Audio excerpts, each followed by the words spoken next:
This boy was supposed to be nothing more than the son of a poor farmer. But after becoming a mage's disciple, Ian Raven starts learning magic at a speed that even his master can't ignore. First, he spends 7 years mastering the language needed to communicate with magic. Then his real training begins. His master throws him from a high place, forcing him to hear the voice of the wind before he hits the ground. Ian succeeds and awakens wind magic. After that, he is nearly drowned to learn water, frozen to learn ice, and placed before raging flames to master fire. But when earth magic refuses to answer him, Ian discovers something even more ridiculous. His mysterious status window contains bonus points that can increase his magic proficiency.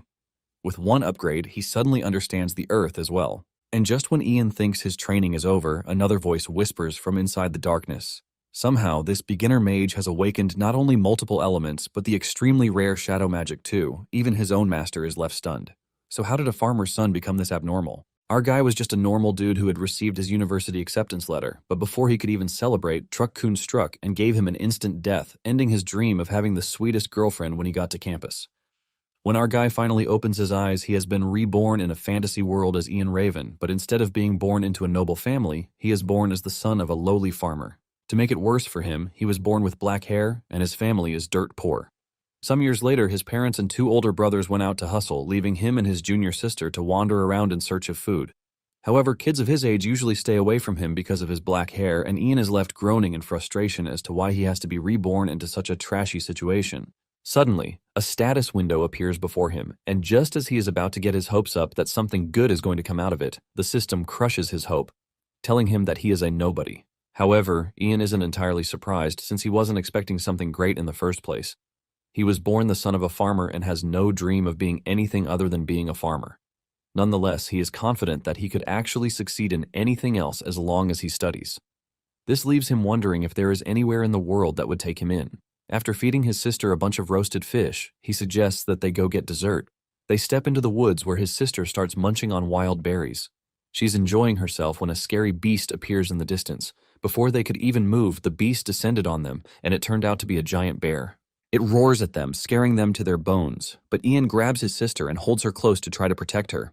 Just as the beast is about to hurt them, a magical fire appears from behind, taking down the bear in one shot. Ian stares in curiosity as a lady in glasses appears on the scene, talking about how she might have gone a little overboard. The lady offers her greetings, asking Ian if she is in the Feldenberg territory. Ian confirms this, and the lady introduces herself, revealing that she is Eridus, a wandering mage.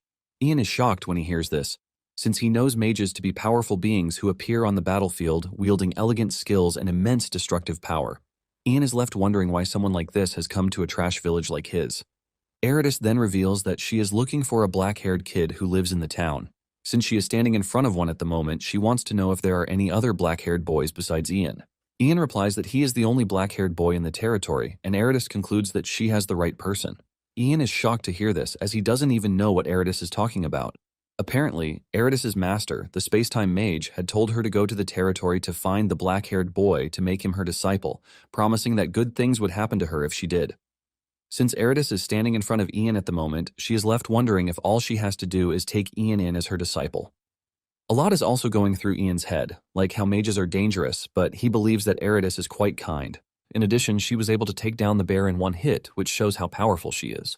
Just then, Ian asks Eridus about the magic she used earlier, and Eridus could see that Ian is actually curious to know about magic. Ian tells her that he's always believed that magic is scary, but seeing it with his own eyes makes him believe that it is quite amazing. Eridus then tells Ian that there is nothing special about it, assuring him that he can easily handle it if he learns. In fact, she lets Ian know that anyone can learn magic, and Ian is surprised to hear this. Ian is forced to ask if he can really learn to use magic, and Eridus says yes, saying that as long as he meets a good teacher, he can become a mage. Upon hearing this, Ian's dream flashes before his eyes, and the moment Eridus asks him if he would like to become her disciple, he wastes no time accepting the offer because his life is about to change. After getting permission from Ian's parents and the territory's lord, Eridus takes Ian away. Eridus tells Ian that he has to work hard for the opportunity he's been given, and Ian assures her that he won't waste it. To start his journey, Eridus dumps a big book in front of him. This is the basics of magic, which is learned in the Moronius language, and he has to learn it. As he starts reading the book, the status window displays his progress on the Moronius language. He steadily learns what he has to about the books, and once he is done with a chapter, another one is given to him by Eridus. After so long, Ian finally perfects the Moronius language, and the system informs him that he is capable of using the Archmage's official magical language. It basically took him 7 years to be able to do this, and Eridus tells him that this concludes his classroom studies, which means that they have to move on to the next step. The next thing Eridus does is to drop Ian from a high place, and as he falls, he screams in fear, asking his master if he is not moving way too fast with him. He reminds Eridus that all he's learned in the past couple of years is the Moronius language. Eridus then yells at the top of her voice, telling Ian to listen to the voice, but this is all confusing to Ian. He wonders what sort of voice he is supposed to listen to when he is falling from the sky, because all he can hear is the sound of the wind. Suddenly, a voice starts talking in his head, expressing its shock that a human is flying through the sky. Ian is shocked, but at the same time he figures out that this is the Moronius language. By listening to the voice and manipulating the wind around him, Ian acquires a new skill, which is wind magic. When he finally makes it to the ground after a near-death experience, his master makes fun of him while telling him about the mysteries of great nature. Eridus tells him that mages borrow the power of the great mysteries of nature by communicating with them, which is basically what magic is all about. Since he can now hear the voice of the wind, his master tells him that it is time for him to listen for the next mysterious voice. Ian assures her that he is ready for the experience, and Eridus tells him that his next challenge is the water. Ian is dumped into the water, and after almost drowning in the water, he is able to master water magic too. After this, Eridus tells him that what is left is ice magic, and Ian soon finds himself in an icy plain where he almost dies of cold. In no time, he learns this also, and Eridus commends him, telling him that his learning speed is quite incredible. However, Ian can't even answer since he is totally exhausted already. Without giving him time to rest, Eridus tells him that what he has to learn next is fire magic, and Ian almost pees his pants when he finds himself in front of a large fire. However, after a near-death experience, he also learns fire magic. With this, his master tells him that the last one he needs to learn is earth magic. Ian is sent into a cave, and as he navigates his way around, he hears a riddle in his head. Since he doesn't understand what was being said, he figures out that he lacks the aptitude for earth magic, and he has to gain more experience in other training. Just then, the status window appears in front of him, telling him that he has bonus skill points that he can use to increase his magic proficiency.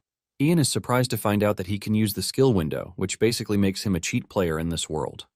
Since this is the case, he decides to raise his earth magic since he doesn't even understand a word it's saying. The moment he does this, a bright light appears on the screen, and when everything settles down, he can finally hear the earth magic communicating with him. Ian is glad that he finally learned the earth magic, and he figures out that it is time to get out to tell his master that he's learned it. Just then, he uses his fire magic to light the torch in his hand to see his path. Suddenly, he hears a voice in his head telling him that he hates the light, and Ian is shocked. He asks if earth magic is the one talking to him, but the voice says no. The voice replies, telling him that it is the darkness.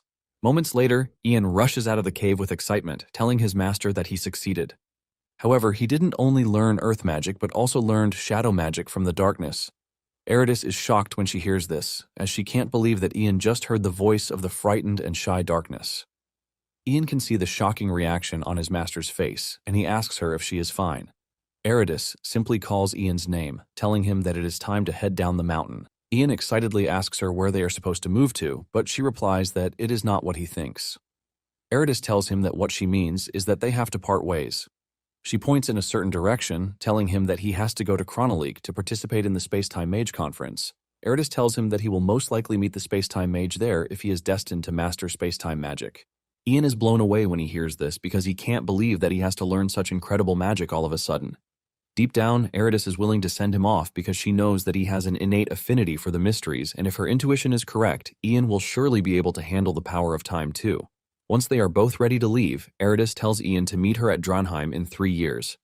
Ian then makes his way to the nearest town while thinking about the Space-Time Mage Conference. Even though his master dumped it on him all of a sudden, he doesn't mind since he is excited too. Just then, he hears a man putting out an announcement that he is willing to travel with anyone going north. Since the Space-Time Mage Conference is heading north and he is currently free, he figures out that he might try going there in the meantime. Later on, Ian and his fellow travelers heading north are seen camping for the night. The one leading the journey is Reek, who is the master of the Rabbitfoot Merchant Guild. Reek asks Ian if it is his first time heading north, and Ian says yes, revealing that he had some business that came up suddenly. When Reek hears this, he figures out that Ian doesn't know about the Dragon Mountains. Apparently in these mountains, drakes appear, and Reek asks Ian if he knows how to fight, or at least knows how to run. Ian replies that he is not really confident in either of the things he just said, while wondering why Reek is hugging him and getting all friendly out of nowhere. Reek is shocked when he hears this, and he tells Ian that he is pretty useless. He asks him what his profession is, and Ian nervously replies that he is a mage. Reek hears this and stands up in shock, asking Ian if he is serious about what he said. With Reek speaking loudly and expressing his shock, others get to hear this too. Even the mercenaries with them are left in shock. Ian notices the sudden change in everyone's expression, and he asks if there is a problem whatsoever. Reek tells him that it is nothing serious, but he starts offering to give Ian things. The mercenaries, on the other hand, start making fun of Ian for saying he is a mage. They don't want to believe this since he looks so scrawny, and they mock him, saying that if he claims that he is a mage, anyone can also say the same. Ian is wondering what is wrong with them when a blue-haired lady who is covering her head with a hood walks up to him. She tells Ian that if he is really a mage, he has to give the mercenaries a piece of his mind to shut them up. Ian asks her what she means by this, and she tells Ian that mercenaries like to look down on anyone, and it doesn't even matter if he is a mage or not. Basically, he has to show them his power to let them know that he is not gentle, so they can't look down on him. In fact, they will fear him and protect him if something happens. Ian figures out that she is actually right, but he doesn't know how he is supposed to do this. Basically, he has never gotten angry before, so he is confused in this situation. Just then, he spots one of the mercenaries spitting in his plate while using a leaf to rub it all over. Ian loses it, and just then, the ground starts to shake as if there were an earthquake. The dude is freaking out when Ian walks up to him, asking him why he is spitting on his plate. With sweat running down his face, he offers his apologies, bowing his head to Ian. He tells Ian that he only wanted to clean the plate, and Ian yells at him, saying he should have washed it with water instead. The dude nervously argues with him that water is dirty, and Ian asks him what he means by this. The dude replies that water has all sorts of things in it, like lime, mud, and parasites, so he can't wash a plate with water. He mentions that saliva is more hygienic than water, and the moment Ian hears this, he almost loses his mind. Ian cannot believe just how bad medieval hygiene standards are. Ian almost loses his cool as he uses his power to make the fire burn brighter. Ian finally speaks, telling the mercenaries to go draw some water at that instant. The dudes rush off to the stream to get water because they can see how pissed Ian is. Later that night, the mercenaries are seen searching through the woods. Apparently they are looking for the blue-haired lady, whom they call Kathy. Suddenly, they run into Kathy being kidnapped by some bandits, and before they can even react, they get shot with arrows. The mercenaries whip out their weapons, ready to fight the bandits, and in no time, a fierce battle ensues between them. The bandit leader, who is carrying Kathy, suddenly gets bitten by her, forcing him to drop her on the ground. Kathy picks herself up and dashes off away from the scene while the two groups are fighting each other. The bandit leader informs his underlings that their target has escaped, and he orders them to catch her. Meanwhile, Ian is having a peaceful sleep back in his tent when the darkness wakes him, warning him of the impending danger.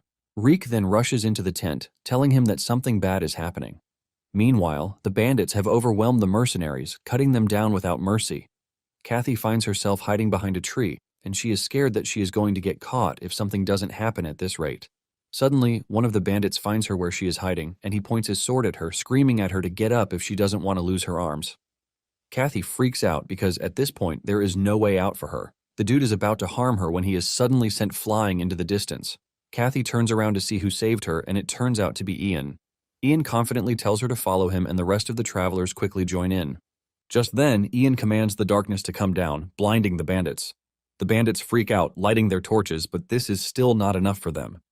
Meanwhile, Ian can actually see in the dark because he is using the shadow arts. He is leading them away when a bandit suddenly spots them, using his torch. He is about to cut Reek when Ian commands the fire he is holding to burn him. The fire rises aggressively, burning him down without mercy.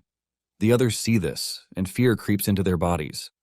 Ian believes that this will scare them away, but it turns out to be the opposite. The moment the bandit leader figures out that they are being attacked by a mage, he orders his men to go after him.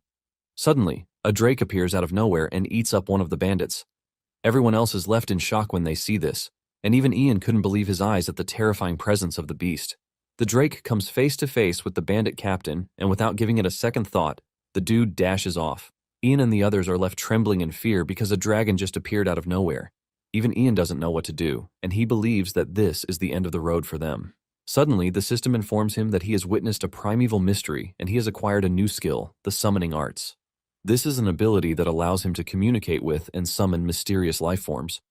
Ian is basically confused by this, since he doesn't even know what it does. He doesn't want to believe that the drake standing in front of him is the same as the mysteries he's met in the past. Since this is the case, he decides to communicate with the drake. He calls out the drake, but the drake doesn't react to this. In fact, the drake unleashes a terrifying roar that scares Ian and the travelers hiding behind him. However, Ian decides to stand strong, since he has never been betrayed by the mysteries before. He calls the drake's name again while trying to communicate with it, telling it that he is a friend. However, the drake still doesn't communicate back, even with all the hand gestures and all. The other travelers strongly believe in Ian, but deep down he is freaking out because he can't even hear what the drake is saying. Ian then decides to raise his skill by using up points. He figures out that he is just going to pour all of his points into the summoning arts, and the moment he does this, he is informed that the summoning arts ability has increased. Suddenly, he hears the drake's voice, and he immediately addresses the drake. The drake tells Ian to say whatever is on his mind and stop wasting time. With the drake yelling and all, Ian calmly tells the drake that he has no interest in fighting it. The drake laughs this off, telling Ian that it is not even possible for a mere human like himself to try to fight him. Ian confirms this, saying they are basically going to lose if they try to. The drake then asks Ian if what he is saying is that he wants it to save him. The drake mocks Ian and his companions, saying it is going to be nothing to kill the likes of him. Ian hears this and heaves a sigh of relief because this means that they are out of the bad waters. Suddenly, the drake tells him that there is a big issue, and this is the fact that he is currently in a bad mood. The drake roars at them again, scaring the travelers to their knees, and Ian panics, wondering what it is that he can do. Ian then figures out that he just has to push through. He then asks the drake what the issue is and why it is in a bad mood. The drake asks Ian why he is subject to telling him anything. Ian replies that he just wants to see if he can be of some assistance to him, but the drake yells at him, telling him that he is quite arrogant. It tells Ian that there is nothing a mere human can possibly do to help. Ian then decides to stop arguing and just show his power to the drake. He surrounds himself with wind power, and the drake is shocked to see this. Ian mentions that he is just a humble mage who is seeking the mysteries of the world, which is why he is hoping to offer his modest strength to help the drake. Now that he has gotten the beast's attention, Ian figures out that it is time for negotiations. Ian heaves a sigh of relief when he realizes that the drake's bloodlust has vanished, which means he has escaped an immediate danger. Ian decides that it is time to show the dragon what he is made of, to prevent the dragon from leading him around with some trash request. Just then, he remembers what his master told him, telling him that he cannot use magic without communicating with the mystic arts.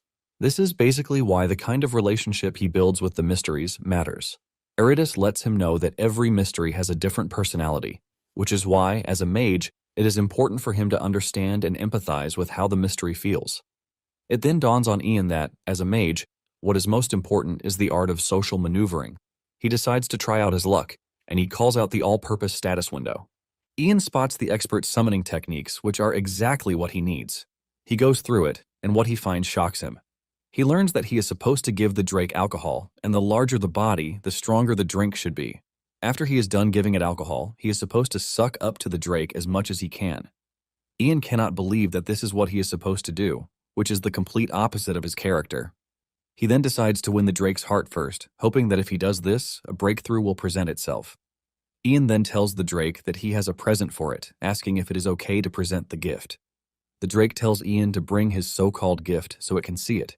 Ian then orders Reek, telling him to go to the wagon at that instant to bring the strongest liquor that they have. When the drinks are finally brought to the drake's presence, it is not entirely impressed, as it believes that it is a stingy gift. However, Ian tells the drake that in the human world, the smaller the quantity, the more expensive it is. Ian pours the liquor in a cup, telling the drake to have at it. But the beast is irritated by it, and it yells at Ian, asking him if he is plotting something sinister against it. However, Ian assures the drake that he is not, and then offers to drink some of the liquor to show it that it is safe.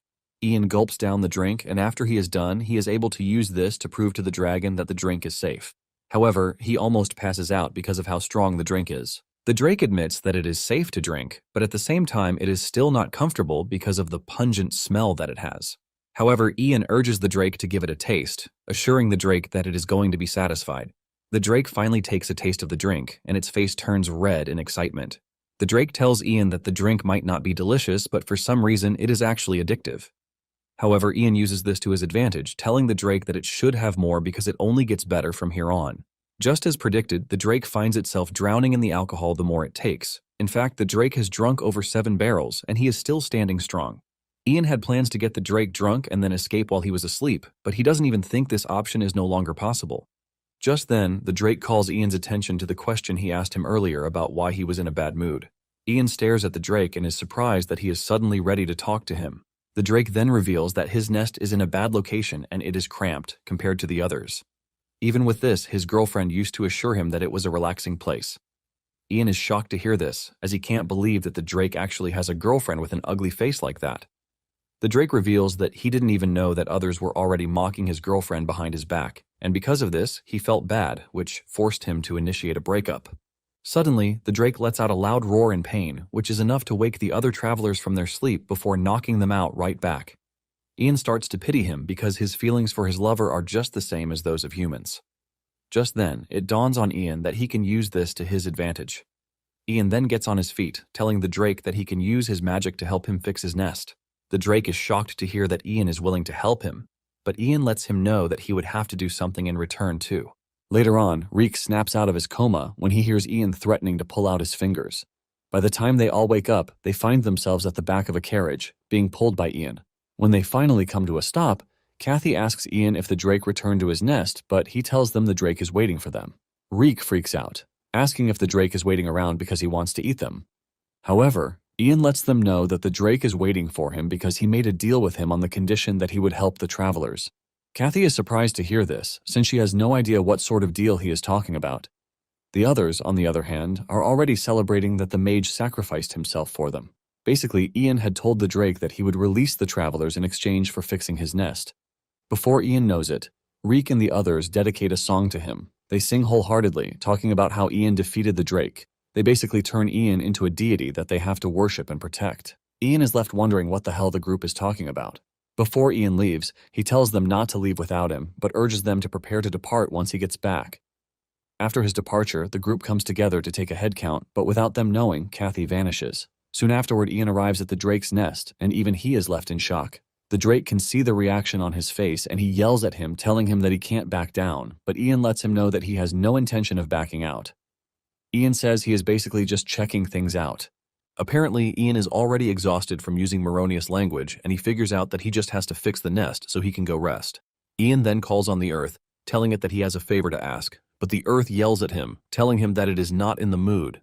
Ian cannot believe that the Earth is mad at him, and when the Drake asks Ian how his conversation with the Earth went, Ian reveals that the Earth refused to speak with him. However, he plans to ask the Earth again once her mood improves. When the Drake hears this, he basically gives up on trying to fix the nest, saying this only means that his ex is not his soulmate. The Drake then introduces himself, revealing that he is Longtail Drake, while asking Ian to be his friend.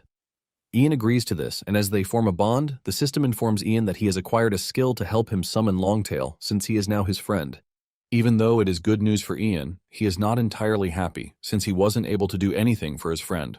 Just then, Longtail shows Ian his treasure room, which is filled with several valuable items, telling Ian to take as many as he likes, since they are friends now. Ian is blown away by the amount of treasures in the room, and he remembers that his master told him that dragons like to gather treasures, and since Longtail is a dragon's relative, it is not far-fetched that he would also have treasures of his own. Ian moves over to the jewels, and wishes the Earth could see the jewels, so she could listen to his request. Suddenly, an idea comes to his head, and he asks Longtail if it is fine for him to do a bit of scribbling on the ground. Ian then draws a magic circle on the ground, which his master once taught him. Apparently, his master had told him that if a mystery is sulking, all he has to do is offer a gift with a magic circle. Ian places a jewel in the middle of the circle and then calls the Earth again. The Earth responds again, but before she can start complaining, Ian tells her to make the walls smooth. Reacting to the jewel in the middle of the circle, the Earth agrees to do what he wants. Using the Earth magic, the whole nest is immediately transformed so much that even Longtail is blown away. In fact, he is so mesmerized by how neat everything came out to be that he wants to start crying. Longtail is left totally blown away, and he thanks Ian for the help. Longtail says that with this he can now take care of his soulmate, and even if they have children in the nest, they will be safe. Suddenly, Ian starts to feel lightheaded, and before he knows it, blood drips out of his nose. Longtail is still asking him what is going on when Ian crashes to the ground and passes out. Longtail grabs Ian, screaming at him to be fine since he doesn't know what to do. Longtail is wondering what to do when he hears Kathy's voice in the distance calling Ian. Longtail immediately cuts her off, and he roars at Kathy aggressively, believing that she is coming to hurt Ian. However, Kathy urges Longtail to calm down, telling him that she is Ian's friend, so he should not eat her. Upon hearing this, Longtail calms down, and he gives Kathy the chance to check on Ian. Soon afterward, Ian starts coming back to life, and the first thing his mind goes to is his phone. He hasn't even properly woken up when he stretches his hand to his side to try to look for his phone. Unknown to him, he is resting on Kathy's lap, and he ends up touching her hands. He wonders why his phone is so soft the way it is, and without opening his eyes, he continues pressing Kathy's hand, believing that it is his phone. It isn't until Kathy's voice cuts through his ears that he realizes he is not back in his old world. He opens his eyes to find himself on Kathy's lap and quickly gets back on his feet. He is shocked when he sees Kathy in the nest, asking her what she is doing there. Since Kathy witnessed what just happened, she urges him to lie down a bit because it appears that his head is still scrambled. However, Ian refuses, and he gets on his feet, thinking about how he passed out because he pushed his summoning level too far while he was communicating with Longtail. Just then, it dawns on Ian that Kathy must have seen everything that happened, and he almost dies from embarrassment. Ian then asks Kathy where Longtail is, and Kathy reveals that he left suddenly. Ian wonders if he has gone to meet his girlfriend already. Ian apologizes for causing Kathy trouble, but she assures him that it is fine. It then dawns on Ian that Kathy must have been able to get past Longtail to get to him. Kathy reveals that she only told Longtail that she is his friend, and Longtail let her through. After they are done with the conversation about how she got there, Kathy tells Ian that there is something she needs to tell him. Kathy reveals that the attack that happened the night before was because of him. Ian is surprised to hear this and wonders if this is why Kathy was shaking so much the night before. Ian then asks Kathy if she is in league with the bandits who attacked them, but Kathy says no, asking what part of her looks like she is a freaking bandit. Ian defends his claim, saying her face gave her away because it is the normal thing in fantasy stories that a beautiful lady is the leader. Kathy then decides to tell Ian a secret that he obviously doesn't know, which is the fact that she is not Kathy. Ian is not entirely surprised when he hears this, and he is expecting her to finish her statement by saying she is the princess of the country.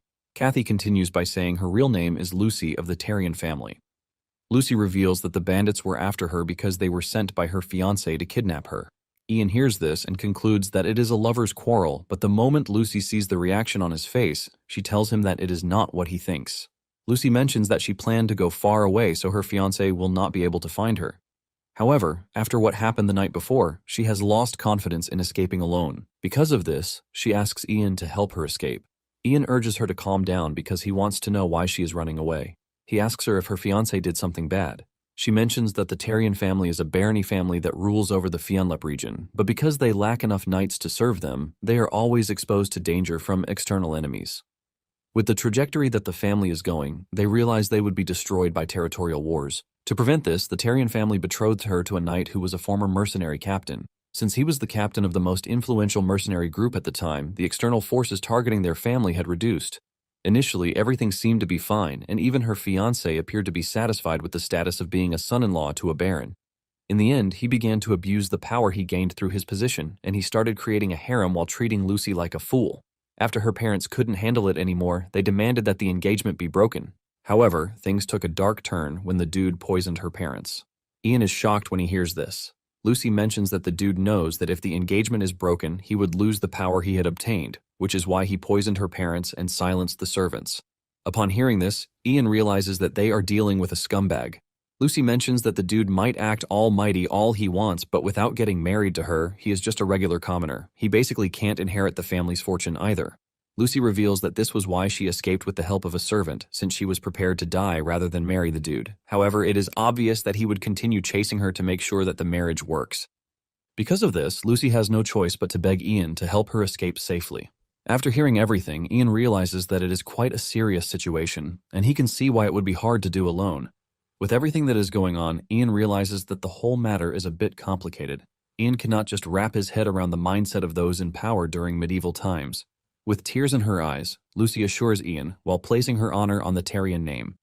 Ian asks Lucy why she chose him and also wants to know what she would do if he betrayed her. Lucy replies that this dude is a scumbag, and even if he sold her out to him, he will just give him a few silver coins. She, on the other hand, can give him everything he wants, and Ian asks her what she means by everything. Lucy lets him know that she can even give him the Tarian family if he wishes. Ian thinks about this and figures out that he could even marry Lucy, since she is offering to give him everything. For someone like him, who was the son of a farmer, to marry a noble would be an incredible opportunity. However, if it comes to this, he wonders what would come about his career as a mage. At the same time, he knows that living as a noble and engaging in politics isn't a bad life, but since he was born into a fantasy world, he believes that it would be better if he devotes himself to mastering magic. He figures out that by helping Lucy, he should be able to gain experience as a mage. In addition, he can even earn travel expenses, but at the moment, he just has to drive off the pursuers and leave the rest to fate. Ian then speaks up, telling Lucy that it would be better for her to ask someone with a sword for help than him, since mages aren't warriors. Lucy is about to start another round of persuasion when Ian tells her that since she is willing to pay, he can help her escape.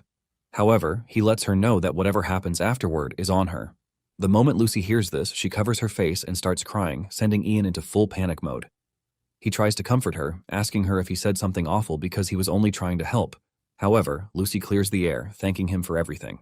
She places her head on his shoulder, shedding tears on his shoulder. After the two are done, they step outside, and Ian is surprised to see Longtail tanning in preparation to meet his girlfriend. Longtail is happy to see him, and he asks him about his condition. Ian assures Longtail that he is fine, and he reveals that it looks like about time they head down the mountain because everyone is waiting. Ian thanks Longtail for the gift, and Longtail assures him that it is nothing. He then tells Ian to get on his back so he can give him a ride. Ian climbs the dragon, thanking him for the assistance. Just then, Longtail yells at Lucy to climb on too, since she is Ian's girlfriend. Ian quickly clears the air, telling Longtail that he has it all mixed up. While the two are busy talking about this, Lucy stands there totally clueless, wondering what it is that they are talking about. Ian then stretches his hand toward her, telling her to get on. Once the two are seated, Longtail happily rides out, heading in the direction of the other travelers. Meanwhile, the other travelers are trying to convince Reek that they need to leave the area before more bandits show up on site. Reek watches as two of the merchants argue with each other about whether bandits have what it takes to stick around or just run off. However, when they ask Reek for his stance on the whole thing, he tells them that they have to wait for the mage. The one who is in support is glad to hear this, while the other one is totally pissed. Reek is waiting on Ian to return because he is pretty sure that he didn't die, since he doesn't look like a weak mage. This is their belief until 10 minutes later, when they were attacked by bandits. They get beaten up so badly that Reek regrets not running off when he had the chance. The leader of the bandits screams at them, telling them to stop crying while promising that he's going to make their deaths fast. Reek begs the leader, who has an eye patch, to hand over the girl. Reek asks him what he means by this, and the bandit leader explains that there is a girl with them who has blue hair, so they should not even try to play dumb with him. This is when it dawns on them that the bandits are after Lucy. Just when it is time for them to start looking for Lucy, it dawns on them that she is nowhere to be found. The bandit leader assumes that they are mocking him, and he grabs his sword, ready to cut them down, but suddenly, they spot Ian in the distance. The moment they see Ian coming their way, the group knows that they are saved already. The bandit leader doesn't know what is happening until he sees a drake charging towards them. Instead of being concerned with the imminent danger, his focus is on Lucy, who is riding on the drake's back. However, when his subordinates finally call his attention to the danger, he screams at them, telling them to run for it. After the bandits leave, Reek tells Lucy that she should be thankful that she is with the mage because the bandits would have hurt her. Lucy cannot believe that the man is pitying her when he is the one who looks like he was beaten with a brick. One of the merchants then asks the important question, asking his friends how the bandits know about Lucy. His colleague reasons with him, saying it is true because they started looking for Lucy the moment they arrived, which is quite awful for dudes who are from Heavenly God Church. The moment Ian hears the name, he realizes that it's been a while since he last heard about the church. Apparently, the religion of this world is the Heavenly God Church, and its doctrine forbids turning believers into slaves. However, human traffickers and slave traders threw away those commandments a long time ago. Ian is also surprised that even after seeing a mage and a drake, they still didn't give up on Lucy, which shows just how persistent they are. It then dawns on him that the situation is quite bad, and if it continues this way, they're going to catch up to her. Ian then asks Longtail if he can do a favor for him. Longtail assures him that he can, and Ian tells Longtail to drive away the bandits. In fact, if it is necessary, he lets Longtail know that he can kill them. Longtail gladly accepts the request, since it is coming from a friend. Without wasting time, Longtail goes after the bandits. Even though Ian doesn't want to actually kill the bandits, he has figured out that they are in a medieval fantasy world where killing and being killed are quite normal. He knows that he has to change if he wants to survive in this world too. Suddenly, his head starts getting fuzzy and he realizes that he must have used too much Maronius language again. He holds his head in pain and Lucy grabs him, urging him to be careful because it appears that he is overstressing himself. However, Ian assures her that he is fine. While the two are busy talking about this, Reek spots them and immediately assumes that they are dating. Moments later, the group continues their journey and Ian rests in the back of the carriage to regain his strength. Surprisingly, he is getting a kill notification for every human that Longtail kills. Ian is amazed at how convenient the whole thing is, but is sad that he can't call Longtail out at the moment. Suddenly, Longtail contacts him, telling him that he has driven away the bandits, and Ian thanks him for helping him out. Longtail says he is happy as long as what he does makes his friends happy. Longtail then asks Ian if he is leaving already, and Ian says yes. Ian mentions that it is a shame, but it is goodbye for them. Basically, Longtail can't leave the mountain range, and Ian is disappointed that they might never meet again. Before they end their conversation, Longtail asks him if he is interested in the mystery of the phoenix. Soon afterward, they arrive at Riverville, but Ian is totally distracted by what Longtail told him. Apparently, Longtail told him that there is an ice phoenix living in the northern mountains, so he urges Ian to go check it out. What Ian knows about the phoenix is that it is a bird that never disappears, even after death. Basically, it is not just the firebird as known in his other world. The phoenix is basically a bird that can change its form depending on its environment, whether it is ice, wind, rock, and the like. It is basically known as a monster with high environmental adaptability. This leaves Ian wondering if he can actually summon the phoenix. Since they have arrived at their destination, Reek walks over to Ian, telling him that they plan to go meet the Lord of the Territory, and he would like to know if he wants to come with them. Ian thinks about it for a minute and figures out that for Lucy to escape safely, it is better that she doesn't attract the attention of someone high-ranking, like the city lord. Reek urges Lucy to come with them, since she has nowhere to go, but Ian steps in, telling them that he and Lucy would rest at the inn before continuing their journey. The group is shocked when they hear this, and Lucy even plays along by placing her head on Ian's shoulder to get the group to believe the story. Reek laughs out loud because to him, it turns out that he is right about the two dating each other. With Reek and the others gone, Lucy asks Ian why he is using polite speech with commoners, and Ian replies that he is a commoner since he is a farmer's son. Lucy then reminds him that he is now a mage, and Ian replies that he is choosing this path since his master did the same. He is basically looking to emulate his master, who is friendly and polite. Ian asks Lucy what her next plan is, and she reveals that she is looking to meet Count Katina, who is her uncle from her mother's side.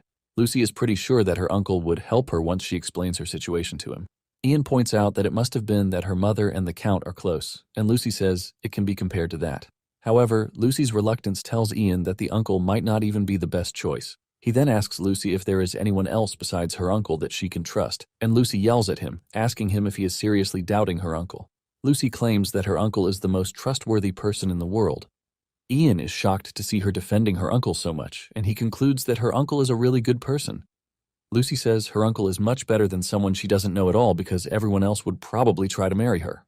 Lucy then shifts gears into another direction, saying she would not mind if someone like Ian proposed to her.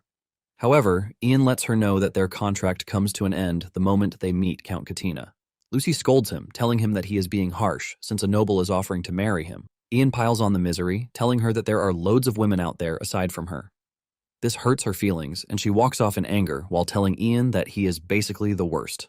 Shortly afterward, they arrive at the inn, and Ian informs the attendant that he would like to stay a few nights. In addition, he would like to use the bath, and he hands the attendant a pouch full of gold coins while asking if it will be enough. With a smile on her face, she assures Ian that it is more than enough while informing him that she is going to prepare a room for him immediately. The attendant then asks Ian if Lucy will be taking her bath too, and Lucy yells out in embarrassment, saying no. Ian asks her if she is rejecting the offer because she thinks the water is also going to get dirty, and Lucy says this is just part of it. Lucy asks him if she really has to say it out loud for him, and Ian just stares at her in total confusion since he has no idea what she is even talking about. Ian finally understands where the problem is. He finds out that the bath is in the open, and he quickly tells Lucy that she doesn't have to come with him, saying he is going to go in the bath alone. Just then, Ian notices that a bunch of suspicious men are in the room, and they are all staring at Lucy. He quickly orders her to put on her robe. Instead of doing what she is told, she is still arguing with him for using her real name, but Ian just forces her to put on the robe to cover her face while telling her she is annoying. However, the suspicious guys have already gotten a good look at her face, and they are all looking to have a taste of her. The dudes are already discussing among themselves, talking about how beautiful Lucy is. They even compare her beauty to that of an angel, and they believe that she is vulnerable since she has just one scrawny dude with her. They plan to snatch her up so that they can have some fun with her, and since it appears that Ian and Lucy won't stay long, the group figures out that they have to kidnap her that very day. Meanwhile, Reek is meeting with the city lord, Baron Kaltz, concerning business in the city. Kaltz urges Reek not to cause any trouble, and Reek assures him that he won't. Just then, Reek remembers that from what he heard, he can spend time in the castle if he gets on the Baron's good side. It immediately dawns on him that he can actually tell the lord about Ian to get on his good side. Reek then tells Kaltz that there is something he would like to tell him, and the Lord asks him what it is. Reek starts by saying it is supposed to be a secret, but because of his respect for the Lord, he couldn't keep quiet. Reek then reveals that during his travels, he encountered a mage, and the mage defeated the bad guys to save them. Reek talks about Ian like some sort of deity, but this gets Kaltz worried. Reek continues by telling Kaltz that Ian is currently staying at the inn in the town. Kaltz freaks out, asking Reek what it is that he is trying to say. Basically, Kaltz is worried that if the mage throws a tantrum and unleashes a drake on the territory, it is going to end in chaos. In fact, the whole region could get wiped out. To make it worse, there is already a group of absolute maniacs who are currently residing in town, and they are the Holy Santiago Knights. These knights are a group who have taken up arms out of the desire to serve God. They are basically monks and martial artists. However, rather than fighting wars, they hunt for demons and monsters, and they proclaim themselves the protectors of humanity. Kaltz is worried that hell is going to let loose if the mage and the knights are to cross paths. In panic, Kaltz calls on his commander, telling him to give Reek a room, adding that he should also summon the Santiago Knights to the castle. Apparently, in his head, he believes that the knights would be easier to reason with than a crazy mage. Back at the inn, Ian and Lucy are having their meal when Ian offers to go prepare the bathwater since it appears that the attendant is really busy. Ian tells Lucy to go upstairs immediately after she finishes her food. Unknown to them, the suspicious men already have their eyes on Lucy. After she is done eating, she takes the stairs, heading to her room, but she is suddenly approached by the suspicious men. They approach her in a cool way to make sure she doesn't suspect anything, and they tell Lucy that Ian, who is her companion, is the one who hired them. The dude flashes off a gold coin, saying Ian asked them to bring her to the docks. Lucy is surprised to hear this, since she thought Ian was taking his bath. The bad guy then tells Lucy that there was some kind of incident right as he went to the backyard to bathe. Lucy freaks out because she believes that the bandits have tracked her down to the town. Scared about the whole situation, Lucy doesn't hesitate before following the dude. As they rush through the back, she suddenly spots Ian preparing the bathwater across the fence. Lucy is shocked to see this, but before she can even do anything, they put a sack over her. She starts screaming in the sack, calling Ian's name. Ian hears her voice, but before he can even do anything, one of the bad guys rushes over to attack him. Ian dodges the strike, causing the dude to trip and crash to the ground. Ian figures out that the dudes are not from Lucy's fiancé. By the time he gets up to try to chase down the bad guys, one of them blocks his path. Ian angrily attacks the dude with wind magic, but he has a limit to what he can do since he is still exhausted from the magic he's used. Ian then decides to find the mystery that is currently willing to lend a hand, and the darkness offers to help. Without hesitation, Ian calls down darkness on the dudes, freaking them out. With him being the only one who can see the situation, he arms himself with a stick and starts beating the dudes so hard. While the dude is screaming for help, Ian suddenly spots some dudes coming in the distance, and he figures out that the dude called for backup. The darkness soon vanishes, and Ian yells at the bad guy, asking him where they took Lucy. Suddenly, a knife flies past Ian's head, hitting the board behind him. Ian looks forward and sees a bunch of stern-looking men walking towards him, led by a scary old man, asking him if he was the one who summoned the darkness that they just witnessed. It turns out that the group is the feared Santiago Knights. Ian confidently replies that he is the one who summoned the darkness. Even though Ian looks bold, he can sense an immense bloodthirst from the old man. The bad guy immediately uses this to his advantage, begging the knights to save him from Ian. He claims that Ian was trying to kill him for no reason, and hearing this only makes Ian angrier. The old man then says everything makes perfect sense now that he knows that he is a mage. Ian asks him what he means by this, and the old man replies that this is how mages like to do their things. The old man claims that mages are beings who do whatever they please. Ian loses it when he hears this because he doesn't want to believe that the dude has such a trash image in his head about mages. Ian yells at the old man, telling him to stop saying trash. Ian mentions that the bad guy was the one who attacked him first, and he doesn't even see any reason why he would start beating someone up for no reason. Before Ian knows it, he realizes that he has crashed out on the group, and he becomes worried because he is going to be in danger if the old man starts swinging his sword. Surprisingly, the old man tells Ian that he appears to be a skilled mage because of how he speaks. Basically, having a foul mouth in this world is proof of high skill. One of the knights then cuts in, saying Ian might be skilled, but this doesn't mean he should have used evil magic. Ian asks him what he means by evil magic, and he replies that obscuring the surroundings with darkness is evil because it implies hiding from the sun, the eye of the heavens. The dude claims that hiding in the darkness is a despicable act. Ian is shocked to hear that they are claiming that darkness is despicable because it rejects the sun. Ian immediately figures out that they are believers of the Heavenly God Church because of how they speak. Ian decides to educate them, asking them if it is not the providence of the heavens that day and night can coexist. He asks them why darkness exists if the Divine One only dwells in the light. The moment they hear this, they become mute, and Ian continues, yelling at them, saying he didn't create darkness because it existed, because the Divine Being wanted it to exist. Thanks to how angry Ian is, his scream almost renders the big guy, who is asking him dumb questions, deaf. This leaves the knights to come together to talk about what Ian just said. After so much deliberation, they finally agree with Ian, saying that without God's permission, no one could possibly cast darkness under the sun. Once they have all seen reason in what he said, Ian asks the knights if he can leave because his sister was kidnapped. It immediately dawns on the old man that the bad guy Ian was beating up is an accomplice to the kidnappers, and Ian confirms this. The dude realizes that he is done for, and he tries to change the narrative, but the old man orders that they take him away. The old man tells the big guy, Dietrich, to stay behind to keep an eye on the bad guy. The old man then tells Ian that they are going to lend him a hand to retrieve his sister as an apology. Shortly afterward, they arrive at the docks to find the kidnappers just leaving on a boat. The knights are pissed when they see this, and the old man orders his men to bring forward their boat so that they can chase down the kidnappers. Upon hearing their slogan, Ian finally figures out that they are knights, and he urges them not to use the boat. He lets them know that he is just going to pull the boat closer, so they should just throw a hook into the boat when he does. The old man is surprised when he hears this because he believes that Ian is just a user of shadow magic and never expected him to be able to use water magic. Ian reveals that he has completed the beginner level in several different schools of magic, and the old man is surprised to hear this since the mages he's found on the battlefield could only use one type of magic.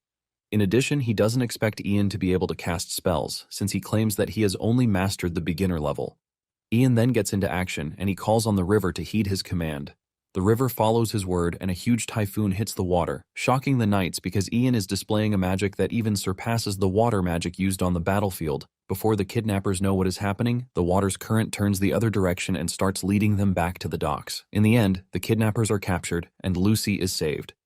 Lucy rushes into Ian's arms while screaming out his name with tears in her eyes. Ian doesn't know how he's going to react to this until the old man scolds him, reminding him that his sister is currently crying in his arms. Ian then pets Lucy, saying he understands that she must have been through some rough times. Even while comforting her, all he can think about is how he's going to go back to the inn to take a bath.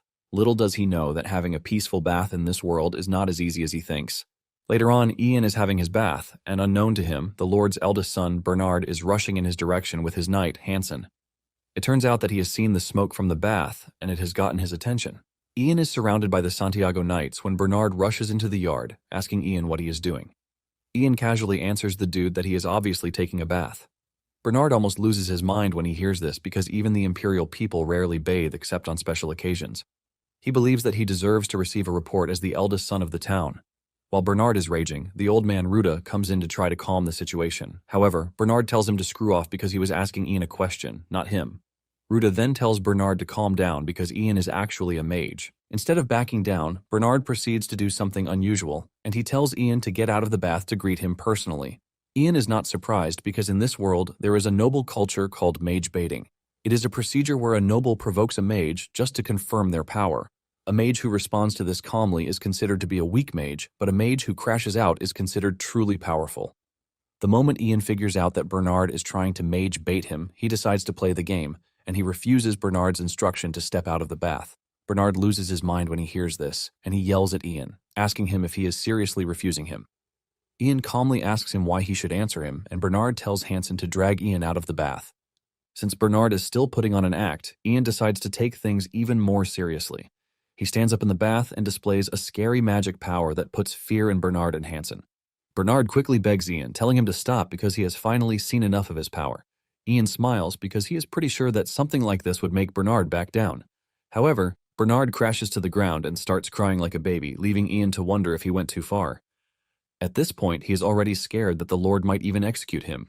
The following day, Ian is summoned to the castle, and instead of Kaltz executing Ian, he actually apologizes for the trouble his son caused him. Kaltz then asks about Lucy, and Ian reveals that she is at the inn. Ian doesn't see any reason why he should unnecessarily show Lucy's face, which is why he left her at the inn for Ruda and the others to watch over her. Kaltz then asks Ian for his master's name, and he reveals that it is Eridus. It appears that Kaltz knows who she is, and he asks if she is headed south. Ian confirms this, saying this is where the Magic University is located. Kaltz is surprised to hear that she didn't head toward the Duchy of Palgar or the Duchy of Roxlan. Ian asks him what he means by this, and he replies that things have been tense as of late. Apparently, the Duchy of Palgar is targeting Roxlan, which means that there might be a war. Kaltz then asks Ian if he is also heading south, but Ian lets him know that he is heading east in search of mysteries. Since this is the case, the man offers to give Ian a gift. Ian is surprised, and he wonders what the gift might be. Moments later, a big chest is brought forward, and Ian asks Kaltz what is inside it.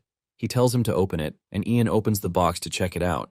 Ian is blown away when he opens the box to find out that it is a staff.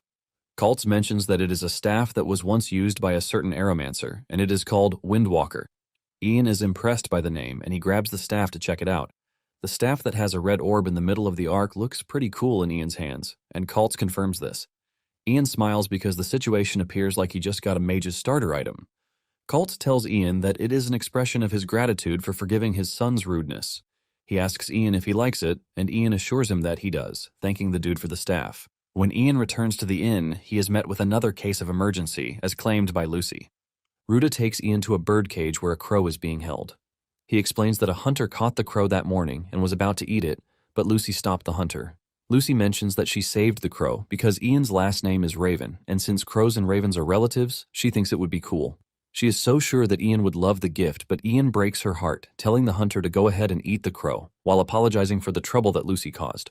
Ian scolds Lucy, reminding her that he is the mage in the situation and doesn't even understand what she is talking about. The hunter rushes over to the cage, thanking Ian for clearing the air as he is now ready to grill the crow. Ian is about to leave the room when he hears the crow's voice speaking to him, begging Ian to save him. Ian immediately rushes back, telling the hunter to calm down. Ian then communicates with the crow, asking it what it is, and the crow only urges Ian to save it. However, Ian yells at it, telling it to answer the question, but Ian soon realizes that the crow doesn't even understand Moronius's language, which means that there is a possibility that it lacks mystery. The only thing the crow keeps saying is to beg Ian to spare it, and Ian is forced to tell it to shut up, assuring it that he is going to help it. The crow continues yelling for help, forcing Ian to scream at it. The crow immediately goes quiet, and Ian realizes that the crow might not understand human language, but it can actually read the room. The hunter is surprised when he realizes that Ian is actually communicating with the crow, and Ian reveals that the crow wants to be saved.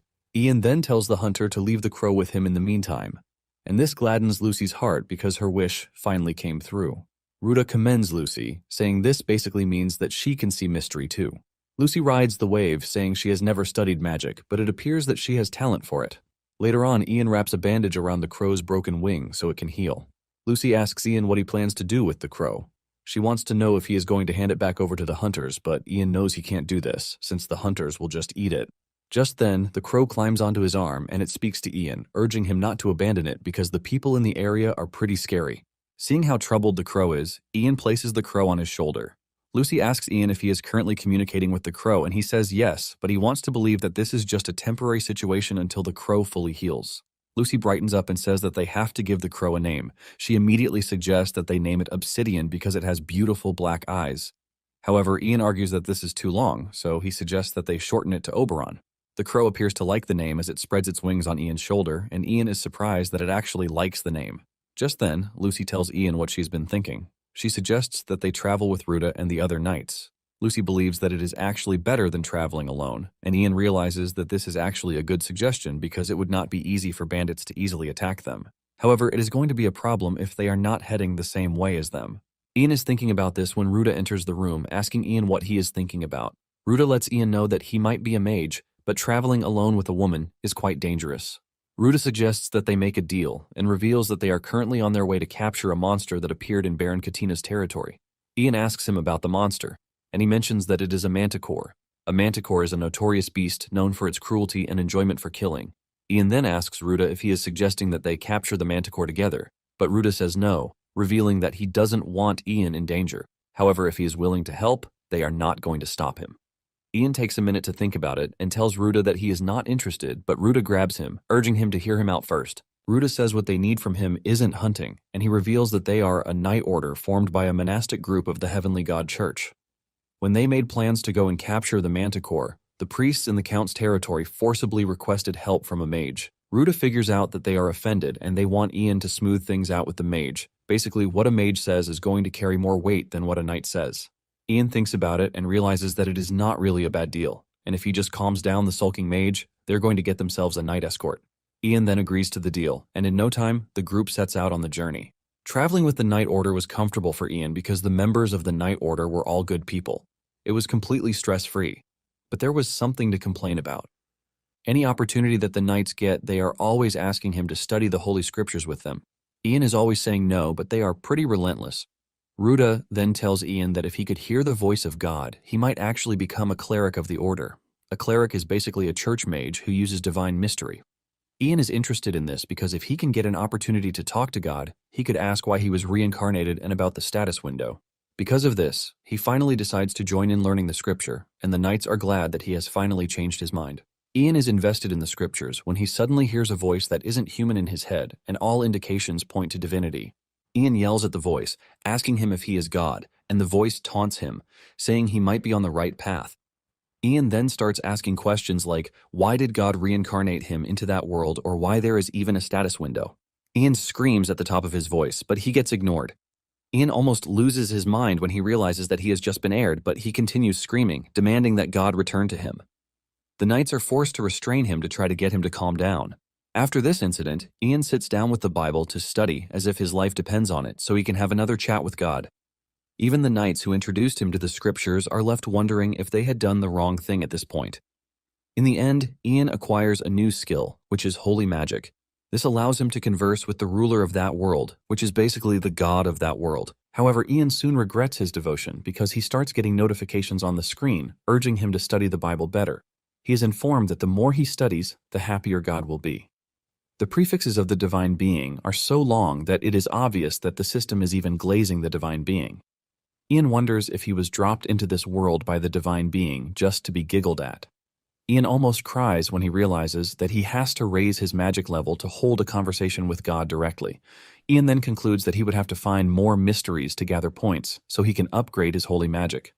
Some days later, they run into bandits, but before Ian can even do anything, the Night Order takes down the bandits. They cut them down mercilessly while making sure that Ian is safe. Ruta walks up to Lucy, asking if she is fine, and she assures him that she is good. She asks Ruta if he is also good, and he mentions that no matter how old he gets, he can't be defeated by bandits. Ian then says he heard that the old man used to be a mercenary, and Ruta replies that he might not boast about it, but he made a name for himself in his youth. This is basically why he uses the alias Elder, because there are many who judge him by his name and try to attack him. Ian is surprised to hear this because this means that he is so famous that anyone would basically recognize his name. After wiping out the bandits, the Night Order celebrates their win, and moments later, they arrive at where the road splits. The east leads to the Count's castle, while the west leads to the forest where the Manticore appeared. Ruta says the forest where the mage lives is to the west, and he urges Ian to come along fast. However, Ian urges him to calm down. He turns to Lucy, telling her that they should go meet the mage first, and afterward they would head to Katina's place. However, Lucy refuses, telling him that she will continue on her own. Ian asks her if she will be fine by herself, and Lucy replies that she is not a kid, so she is definitely going to be fine. She tells Ian that she knows her way to her uncle's place, so she is definitely going to be fine. With a bright smile, she runs off, but Ian is left wondering if Lucy's going to be fine. He figures out that he has to wrap up the mission quickly to go after Lucy. Ruta is surprised that Lucy is leaving by herself, and he asks Ian about it.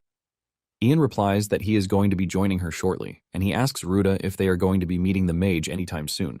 Ruta says yes, but grabs Ian, asking him if he is mentally prepared. Ian asks him what he means by this, and Ruta tells him that mages are temperamental. Since they are in a bad mood because of the church, there is no telling what they might do, and Ian asks him why he has to clean up the church's mess. Ruta then replies that they have to, since they are getting paid by the church, and Ian finally understands why everyone is wearing such nice armor. Ruta teases Ian, saying he is pretty sure that the mage is going to forgive them because Ian has a beautiful face.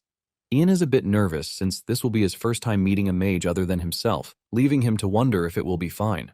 Meanwhile, the mage, Monty Campbell, who is a batonomancer, is already waiting for them with his crooked stew.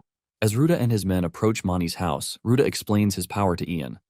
Ruta tells Ian that Monty can manipulate vegetation, and he can also concoct terrifyingly potent drugs from plant toxins. However, they need Monty since he has cooked up a powerful poison to hunt the Manticore.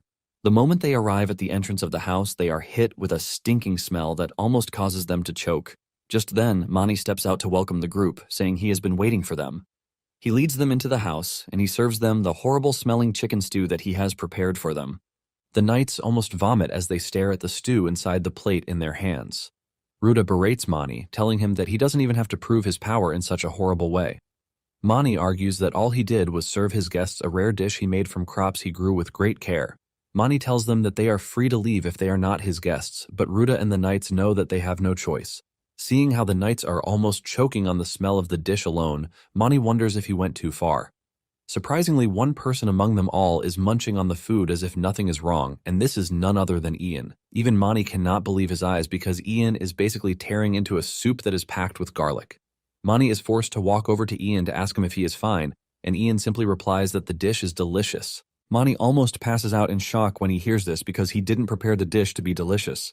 Ian confirms this, saying the garlic even makes it even better, and right in front of everyone, he consumes a whole bulb of garlic. Mani is forced to grab Ian, telling him to stop whatever it is that he is doing. Mani mentions that he has been an herbalist for 40 years, but this is the first time he has seen someone as ridiculous as Ian. Mani then asks him for his name, and Ian replies that it is Ian Eridus Raven. The moment Mani hears his name, he realizes that Ian is Eridus's apprentice. Mani immediately apologizes for being mischievous, and as an apology, he enters the kitchen to cook up a more presentable dish. The dish looks so tasty, and while the knights are dying over this, Ian is mourning the horrible chicken stew dish that was taken away from him. While they are eating, Mani asks them if it is true that they are hunting a manticore, and Ruda confirms this. Mani lets him know that it is not going to be easy because Count Katina himself arranged for monster hunters to capture the manticore, but they were all wiped out. Ruda assures Mani that he is prepared for situations like this, and Mani asks him if he has ever caught a manticore. Ruda replies that only a few times, and this was when he was younger. Mani then turns to Ian, asking him if he has ever done this. Ian is confused by this, and Mani tells him that he must be a full-fledged mage if he was trained by Eridus. Mani suggests that he lend his wisdom to the knights about what a mage is supposed to do.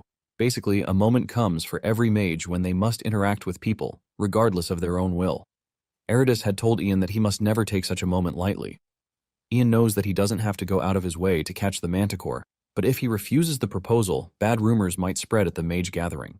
The Mage Gathering is an organization formed by mages, led by the Magic University, to ensure proper use of mystery.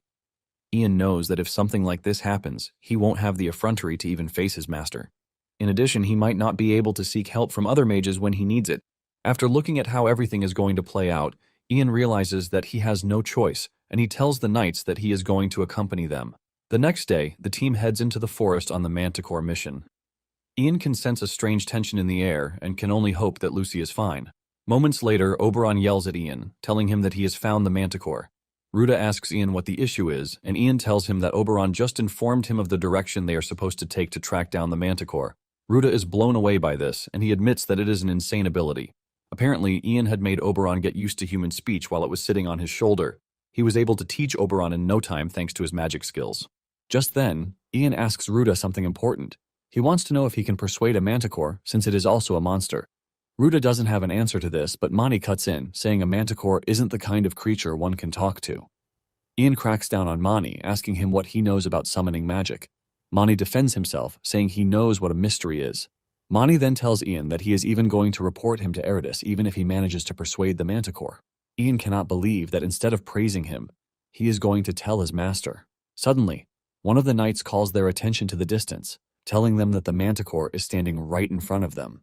They look forward and realize that the manticore is looking their way, and Ruda tells the mages not to leave his side. Ruda reveals that he's already applied poison to all their weapons, and this is a poison that was specially developed by Mani. Ruda then orders his men to fire at the manticore, which they immediately do. To their dismay, the arrows bounce off the manticore's tough skin, leaving the knights confused about what to do. Ruda tells his men to attack again, but the manticore laughs at them before stepping out of the dark to face them. The laugh is so evil that even Ian becomes seriously worried. With the manticore now standing in front of them, they realize that they don't even have time to apply the poison properly. Just then, Ian screams at the top of his voice to get the manticore to notice him, and Mani is surprised that Ian actually did it. Once the manticore turns to Ian, it expresses its shock that a human dared to address it, which is quite rare. Ian then urges the manticore to stay calm while saying he is glad that he can actually understand him. Ian introduces himself, but suddenly the manticore mocks him, telling him to screw off. It even insults him, telling him to eat shit, and Ian yells at the manticore, asking it what its problem is. Surprisingly, the manticore reacts well to this, saying this is what it wants. It asks Ian what he wants, and Ian lets it know that he wants the skin of its head. The manticore laughs out loud, commending Ian for being an honest one. Just then, the manticore asks Ian to join forces with it to tear down the humans. The manticore shows how rotten it is as it talks about how enjoyable human meat is. In fact, it tells Ian that he is going to get plenty of golden women, and after Ian is done with the women, it is going to kill them. After hearing all the sickening things that the manticore has to say, Ian throws up right in its presence while flipping it off and calling it a piece of shit. Since Ian is not going to accept its proposal, the manticore leaps over him, telling him that it is going to wipe out everyone. As the manticore approaches the knights, Mani activates his magic to unleash giant roots to take over where the manticore is standing. Ruda yells at Mani, asking him what he's done. Mani replies that he just ate the manticore, but Ruda scolds him, telling him that there are knights close to the beast. Mani argues with Ruda, telling him to handle things the way he wants then. Ian and Ruda rush over to the other side and find the knights wounded. However, the worst has happened. Ian watches in horror as he sees Dietrich lying on the ground, fatally injured. Dietrich apologizes to Ruda for allowing the manticore to escape, but Ruda comforts him, telling him that it is not his fault. Ian stands there in horror, and for the first time he realizes that death is real in this world. However, he never thought he would get to mourn Dietrich of all people, and it dawns on him that everything he saw in stories has become a stark reality. Ian rushes over to grab Dietrich's hands, and he reminds him that he once told him that prayer and faith would make the heavens open. With tears of death in his eyes, Dietrich confirms this, and Ian suggests that they pray together. Ian starts praying, and he tells the ruler in heaven that Dietrich is their biggest fan. He asks if they are not going to do anything because Dietrich is about to die, and just then, Ian hears the voice of the heavens, telling him that if it is what he wants, they can give it a try. The knights are left in awe as Ian's hands start to glow, which is a sign of immense holy power. Suddenly, Dietrich finds himself in heaven with the goddess in front of him. Dietrich is left in shock, and the goddess welcomes him, telling him that she is happy to see him. Dietrich trembles in shock, and he bows his head to the goddess with the realization that he is in heaven. The goddess then tells him that there is something he must do. Dietrich asks what it is, and the goddess tells him that he must spread her will even further while helping the weak and bringing them happiness. Finally, the goddess tells Dietrich that he must help her apostle, Ian. After telling him her wish, she sends him off, and Ian opens his eyes and sees Ruda and the others. They are left in shock as Dietrich comes back to life, and Ian stands tall with pride, asking Dietrich how it feels to be back from the dead. Suddenly, Dietrich grabs Ian like a deity, praising him for standing as a medium between him and the goddess to save him. Ian cannot deny this, but knows he was only able to use holy magic because the goddess of the Heavenly God Church lent him her holy power. Ian then asks Dietrich how he knows this because it was the goddess who told him that he had to save him since he still has a lot to do. Dietrich is shocked because this is the same thing that the goddess told him. Dietrich immediately bows to Ian, addressing him as the apostle sent by the goddess. The other knights can't believe their eyes, and they assume that Dietrich is already losing his mind because there is no way Ian is an apostle. Moments later, Mani expresses his surprise that everyone almost died, but they appear to be full of energy. Ruda then suggests that they continue their hunt for the manticore, and the men agree to this in full capacity. Ian tells Ruda that he is going to send Oberon ahead to scout for them. Ian is determined to catch the manticore and defeat it because of what it did. Meanwhile, the manticore has made its way into town, and it's causing havoc. An old man and his son are seen trying to escape, but the old man slips from his son's hands. He falls to the ground, but before his son can turn around to get him out of there, the manticore has closed in on them. Instead of running off, the son grabs a fork and holds it toward the manticore, telling it to leave his father alone. Just then, the manticore shocks the dude by interacting with him in human language. The manticore then gives the dude an offer, telling him to kill his father while promising to spare his life and the rest of the townspeople. However, the dude yells at it, telling it that there is no way he is going to agree to this. Since it has come to this, the manticore says it has no choice but to kill the dude and everyone else on the scene. Father and son grab each other as they wait for their death. But suddenly, an arrow comes in from the distance, piercing the manticore's eye. The manticore screams in pain, and when it looks up, it sees Ruda and the knights charging at it. Ruda orders his knights to go after the manticore with full strength, and a fierce battle ensues as they try to cut down the stubborn beast. The manticore is not threatened by their presence, as it calls the humans insects. Suddenly, the manticore hears Ian's voice in the distance, calling it the B word while scolding it for acting all desperate.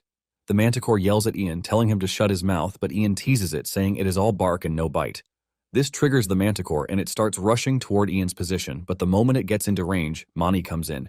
He activates his magic, bringing forth flowers to grab the manticore by the leg, restraining its movements.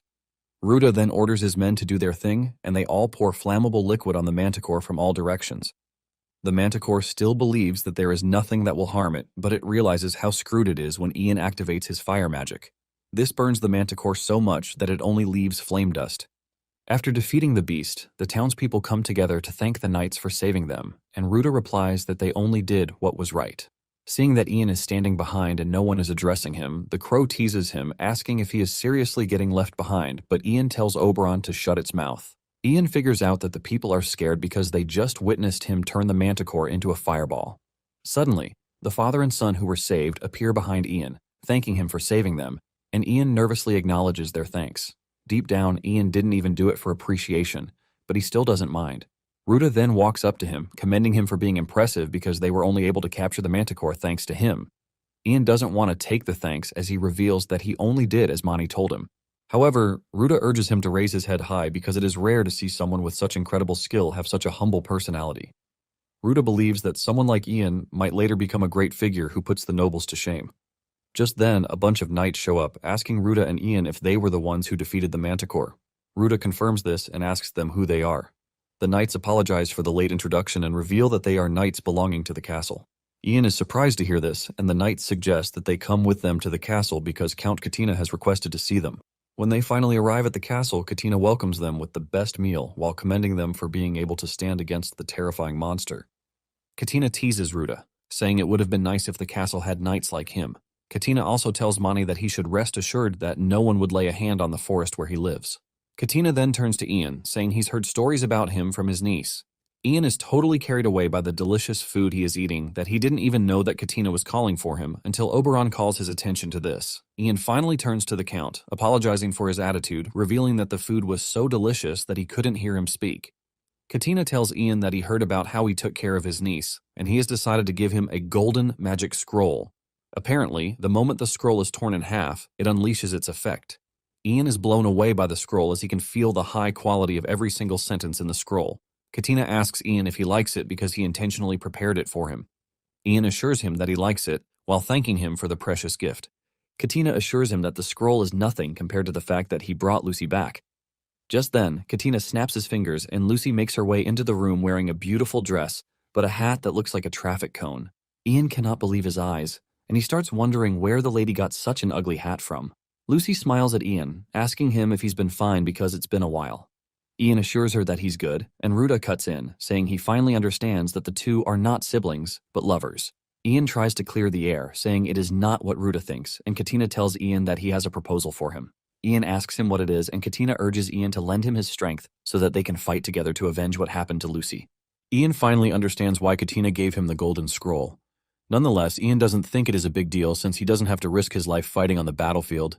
He can basically just provide moderate support with magic as he did with the manticore, and if things go well, he might get double the rewards from both Katina and Lucy.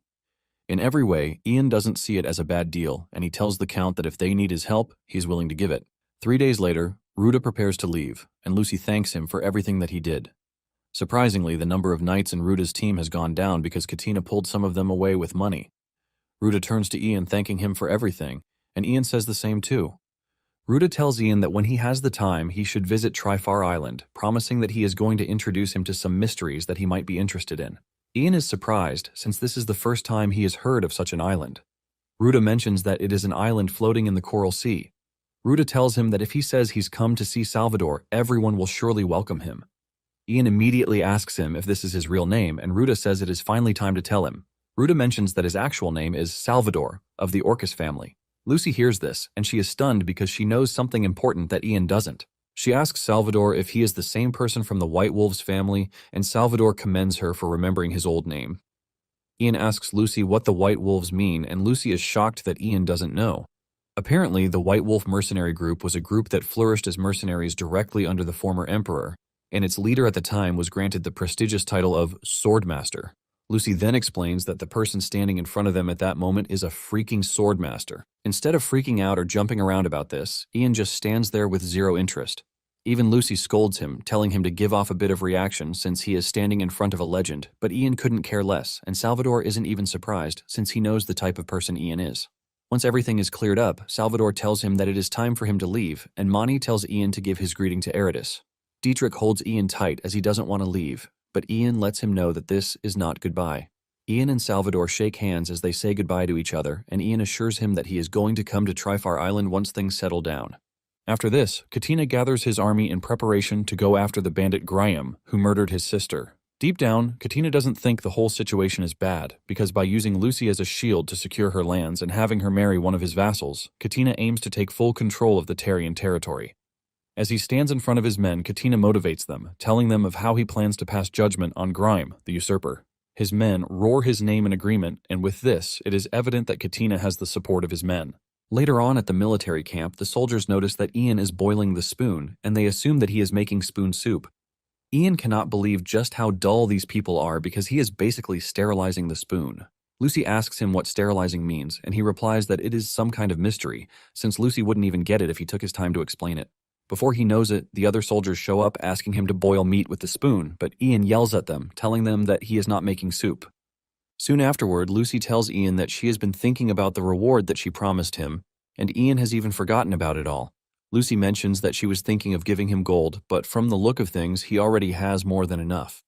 This is why she thought of something else to make him happy, and what she came up with is the magic sword, a Norishil. She reveals that the sword was a gift to the first Baron Tarian from the fairies. She reveals that the tale goes that the Baron fell in love with a fairy, and taking up the sword, he became the savior of the fairy realm. Lucy is narrating the tale with great excitement, but Ian is not really impressed. Ian asks Lucy why her family couldn't use the sword to attain greater heights rather than remain a barony. Lucy then reveals that this was 400 years ago, and it appears that a Norishil is buried in the first Baron's grave. Ian is shocked to hear this, and Lucy continues by saying they would have to dig up the Baron's grave to get it. Ian cannot believe that Lucy plans to dig up something that the Baron sealed just to give it to someone else. Ian is blown away by the lack of morals, and when he finally speaks up, he tells Lucy that it appears that the sword is pretty valuable, so it would be better if she uses it for her family. In fact, he says it would be better if they just continue to use it to boast forever. Lucy cuts in by saying she might not have gained anything back yet, but she has gained the right to fight, and for this, she is grateful. This is basically why she is willing to give Ian the valuable sword as a token of her gratitude. Lucy stands up in anger, calling Ian an idiot for not being able to read the room, and she rushes off. Ian is left wondering if he took things too far, and just then Katina shows up, telling Ian that he has a favor to ask him. Later on, some mercenaries are seen extorting a villager for his things, and suddenly they spot Oberon on a tree branch.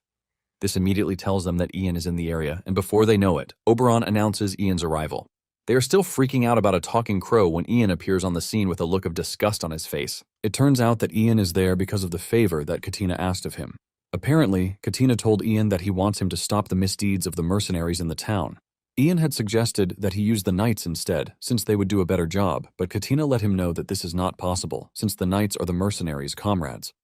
They often cover up their crimes and even look the other way, and this is done to maintain the morale of the mercenaries. Katina says he might have tolerated their looting for a while, but they are currently in his niece's territory. Katina tells Ian that if he gives the mercenaries a warning, they should start watching their behavior. To follow up on the request is why Ian tracked down the mercenaries to scold them. Just at the mere sight of him, the mercenaries are already shaking. He threatens to finish them off as punishment, but the mercenaries beg him, telling him that it won't happen again. After this, the mercenaries became such good guys that they were even scared of coming outside, since they believed that Ian would kill them if he saw them. Katina and Lucy were overjoyed when they heard the news, but suddenly, another thing happened. Katina learns from his knight that to the usurpers, their army is no longer a threat. Ian is surprised to hear this because they have the larger force, and the knight replies that this is because their army is completely harmless. He explains that if the army had looted the territory, the people of the territory would have made a fuss for Grime to stop the invasion. However, thanks to their peaceful march, Grime has bought time to gather his forces. In addition, since their army cannot move as they wish, morale has dropped significantly. Ian realizes that it has truly become a complicated situation, and the knight asks Katina if he is going to permit looting now. Katina turns to Ian, asking if there is no way forward to this, and he replies that there might be a way. Katina and Lucy immediately start begging Ian to tell them the way forward. Later on, Ian is seen at a farmer's house. After being disturbed by the crow's noise, the farmer steps out, and Ian asks him if he is the owner of the wheat field. The farmer arrogantly asks Ian who he is, and the mercenaries standing behind Ian introduce him to the man. The man immediately falls to his knees, begging Ian to forgive him because he didn't know that he was standing in front of such a famous person. Ian then tells the farmer that the wheat in the field is already bad, and the farmer asks him what he means by this. Ian immediately puts on an act, revealing that evil has eaten deep into the land. He says the soul of the first baron of the land whose land has been unjustly taken is furious. With fear creeping through the farmer's body, he asks Ian what he should do about this. Ian continues with the act, and then tells the farmer that Lucy must inherit the throne of her ancestors for the anger of the gods to subside. After delivering this fake message that he made look so real, Ian runs off to another farm to do the same. With this, everyone starts believing that the territory will perish because of Grime. Before Ian knows it, the rumor starts spreading everywhere, and the people start to show their distrust toward Graham. They all come together to ask for Lucy's ascension to escape the calamity. Thanks to this rumor, the Count's army was able to raise its morale and they headed toward Graham's location. Sometime later, some mercenaries show up to voice their displeasure to Katina, telling him that they have no wish to stand on an honorable battlefield. Katina asks them what they mean by this, and they tell him that Ian is spreading rumors that the town is cursed. They fear that Ian is inviting a curse upon them, and if they stand around a mage like Ian, their honor will be trashed. Ian defends himself, saying a curse is nothing more than a lie, and he can't believe that they are taking the rumors he spreads seriously. The knights argue that they can't believe anything a mage says because he is definitely planning to deceive them. Ian realizes that the knights are basically forcing everything. At the same time, he knows that this is a big problem since the knights are considered the stars of war. He can see the reaction on Katina's face, too. It is evident that without knights, a war cannot be properly fought. In the end, Katina will have no choice but to listen to the knights, and Ian already knows that there is no need for him to be there. Ian then speaks up, telling Katina that he doesn't have to worry about him, and if his presence is causing trouble, he will simply leave. As he steps out of the tent, he leaves a warning, telling the Count not to even think of asking for his help in the future, regardless of what happens. As Ian leaves the camp after his fallout with the knights, Lucy rushes out to apologize to him on behalf of the rude knights. She also blames her uncle, Katina, for being too cowardly to even speak up for Ian. Ian's mood instantly lightens because of Lucy's sincere apology, and he assures her that he isn't angry with them anymore. Lucy is relieved to hear this as Ian tells her that he doesn't mind leaving the battlefield because there's no mystery to be found in a place full of corpses. However, Lucy still feels bad because Ian will lose his chance to earn any merit if he leaves. To comfort her, Ian pats Lucy on the head, telling her merit is useless to him as long as he can get his hands on the sword she promised to give him. Lucy is happy to hear this and vows to make sure Ian gets the magic sword as promised. She also offers to marry him if the reward isn't enough, but Ian quickly rejects the offer. Lucy continues to insist that Ian marry her, but Ian refuses to have any part in her delusion. A few days later, Graham arrives at the battlefield with his army, but gets a little uneasy when he sees that Katina has about 400 soldiers. Graham's aide teases him about getting cold feet, but Graham confidently denies it. His expression suddenly darkens when he thinks about Lucy joining hands with the Count to go against him. However, Graham believes that her struggles are useless because at the end of the day, she will still end up in the palm of his hand. He is confident that he has everything under control, especially since he hired a powerful Black Knight from the east. As the Count's army comes into view, Graham's aide realizes their numbers are far beyond the original estimate, but Graham remains unfazed. Raising his voice for all to hear, he vows to cut down anyone reckless enough to draw a sword against him. With that, he orders his army to charge forward, and before long, the two sides begin to clash in a fierce battle.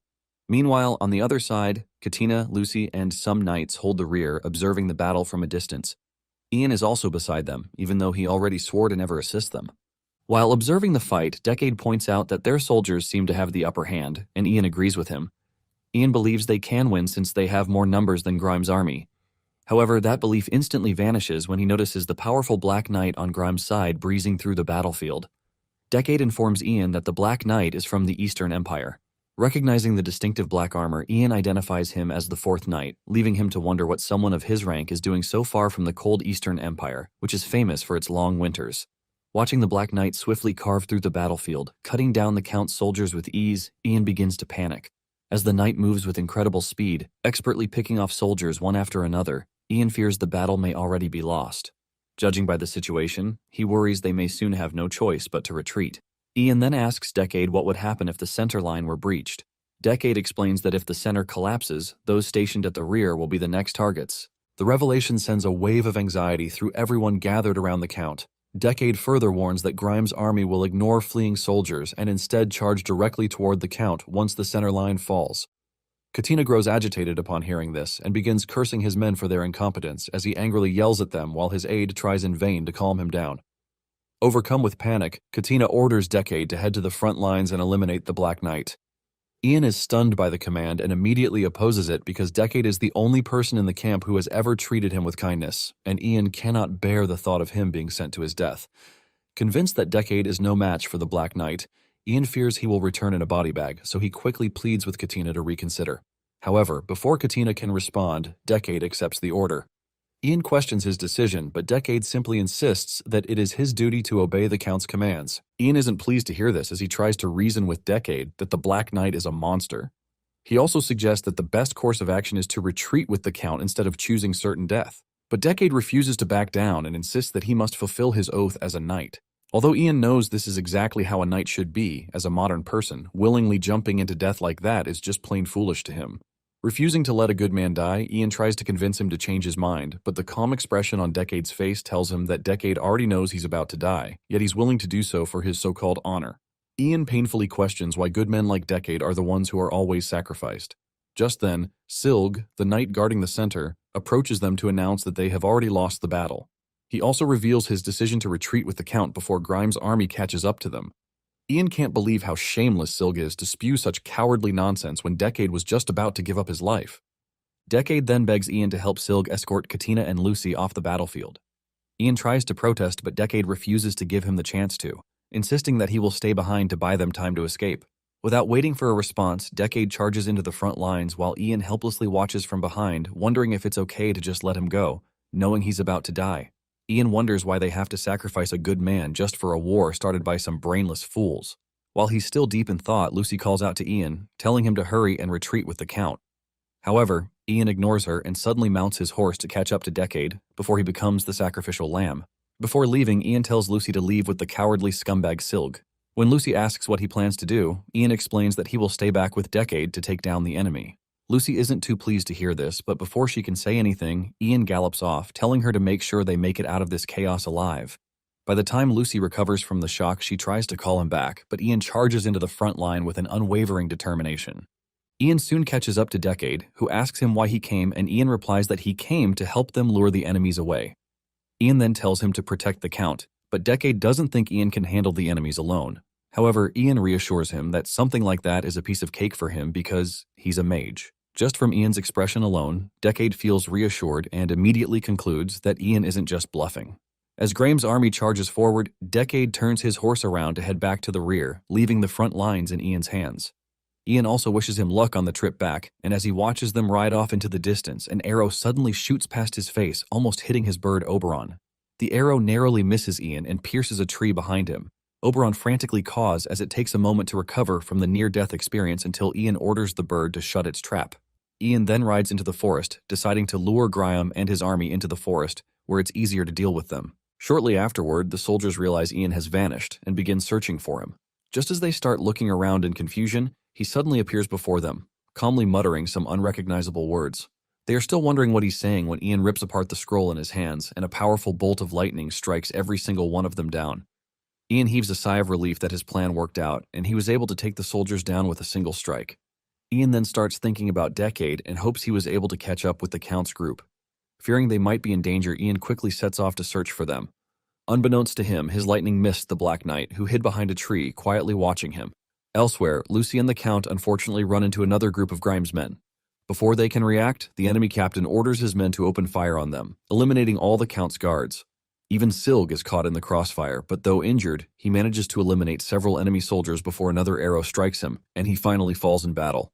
Lucy and the Count watch helplessly as the last person on their side falls to his death. Pleased with himself, the enemy captain smugly taunts Katina, telling him to surrender quietly. Suddenly, Silg, who should have been dead, slowly rises to his feet. Stunned by the sight, the captain mistakes him for a monster and quickly fires another arrow at him, but the arrow misses Silg and instead strikes Katina. Silg and Lucy immediately rush to the Count's side, but unfortunately he's already fatally wounded. He tries to say his last words but only manages to call out Lucy's name before giving up the ghost. Lucy weeps bitterly as she clutches Katina's corpse. Meanwhile, the enemy captain curses his luck, remembering that Grime had ordered the Count to be captured alive. With that no longer possible, he decides to take Lucy prisoner instead and orders his men to seize her. Lucy can only freeze on the spot, trembling as the soldiers close in on her. Silg tries to protect her, but he's immediately cut down, and Lucy can only watch in horror as she's left alone at their mercy. As the soldiers close in, Lucy silently prays for a miracle because she doesn't want to be handed back to a tyrant like Graham. Just when she's silently hoping Ian would come to her aid, darkness suddenly engulfs the forest, plunging it into pitch blackness. From the shadows, Ian pulls a terrified Lucy onto his horse and rides off. Lucy instantly calms down when she realizes who he is, even without seeing his face. Ian then asks her about the Count, and she sadly reveals that he has already been eliminated. Ian isn't happy to hear this, but quickly puts it aside to check on Lucy, asking if she's hurt. Lucy reassures him that she's fine, and thanks him for saving her on time, after which she asks about Decade's whereabouts. Ian tells her that Decade was supposed to catch up with the Count, but since he didn't, something must have delayed him. Saddened by the news, Lucy grows concerned, but Ian quickly reassures her that Decade is definitely safe. For the time being, he tells her they need to make their way to the river. When she asks why, he explains that they have to find a way to shake the Black Knight, who is pursuing them. The revelation leaves Lucy stunned, as she had no idea the Black Knight was following them so closely. By the time Ian and Lucy cross over to the other side of the river, the Black Knight has already caught up to them. Ian racks his brain for ideas to escape because he fears he might not be a match if they go up against each other. The Black Knight then advises Ian to hand Lucy over obediently, but Ian angrily asks why he's working for a piece of shit like Graham. However, the Black Knight doesn't care who he's working for as long as he gets paid. Stunned to hear this, Lucy tearfully tells the Black Knight that Graham killed her parents and tried to steal her territory, so a scumbag like him deserves death.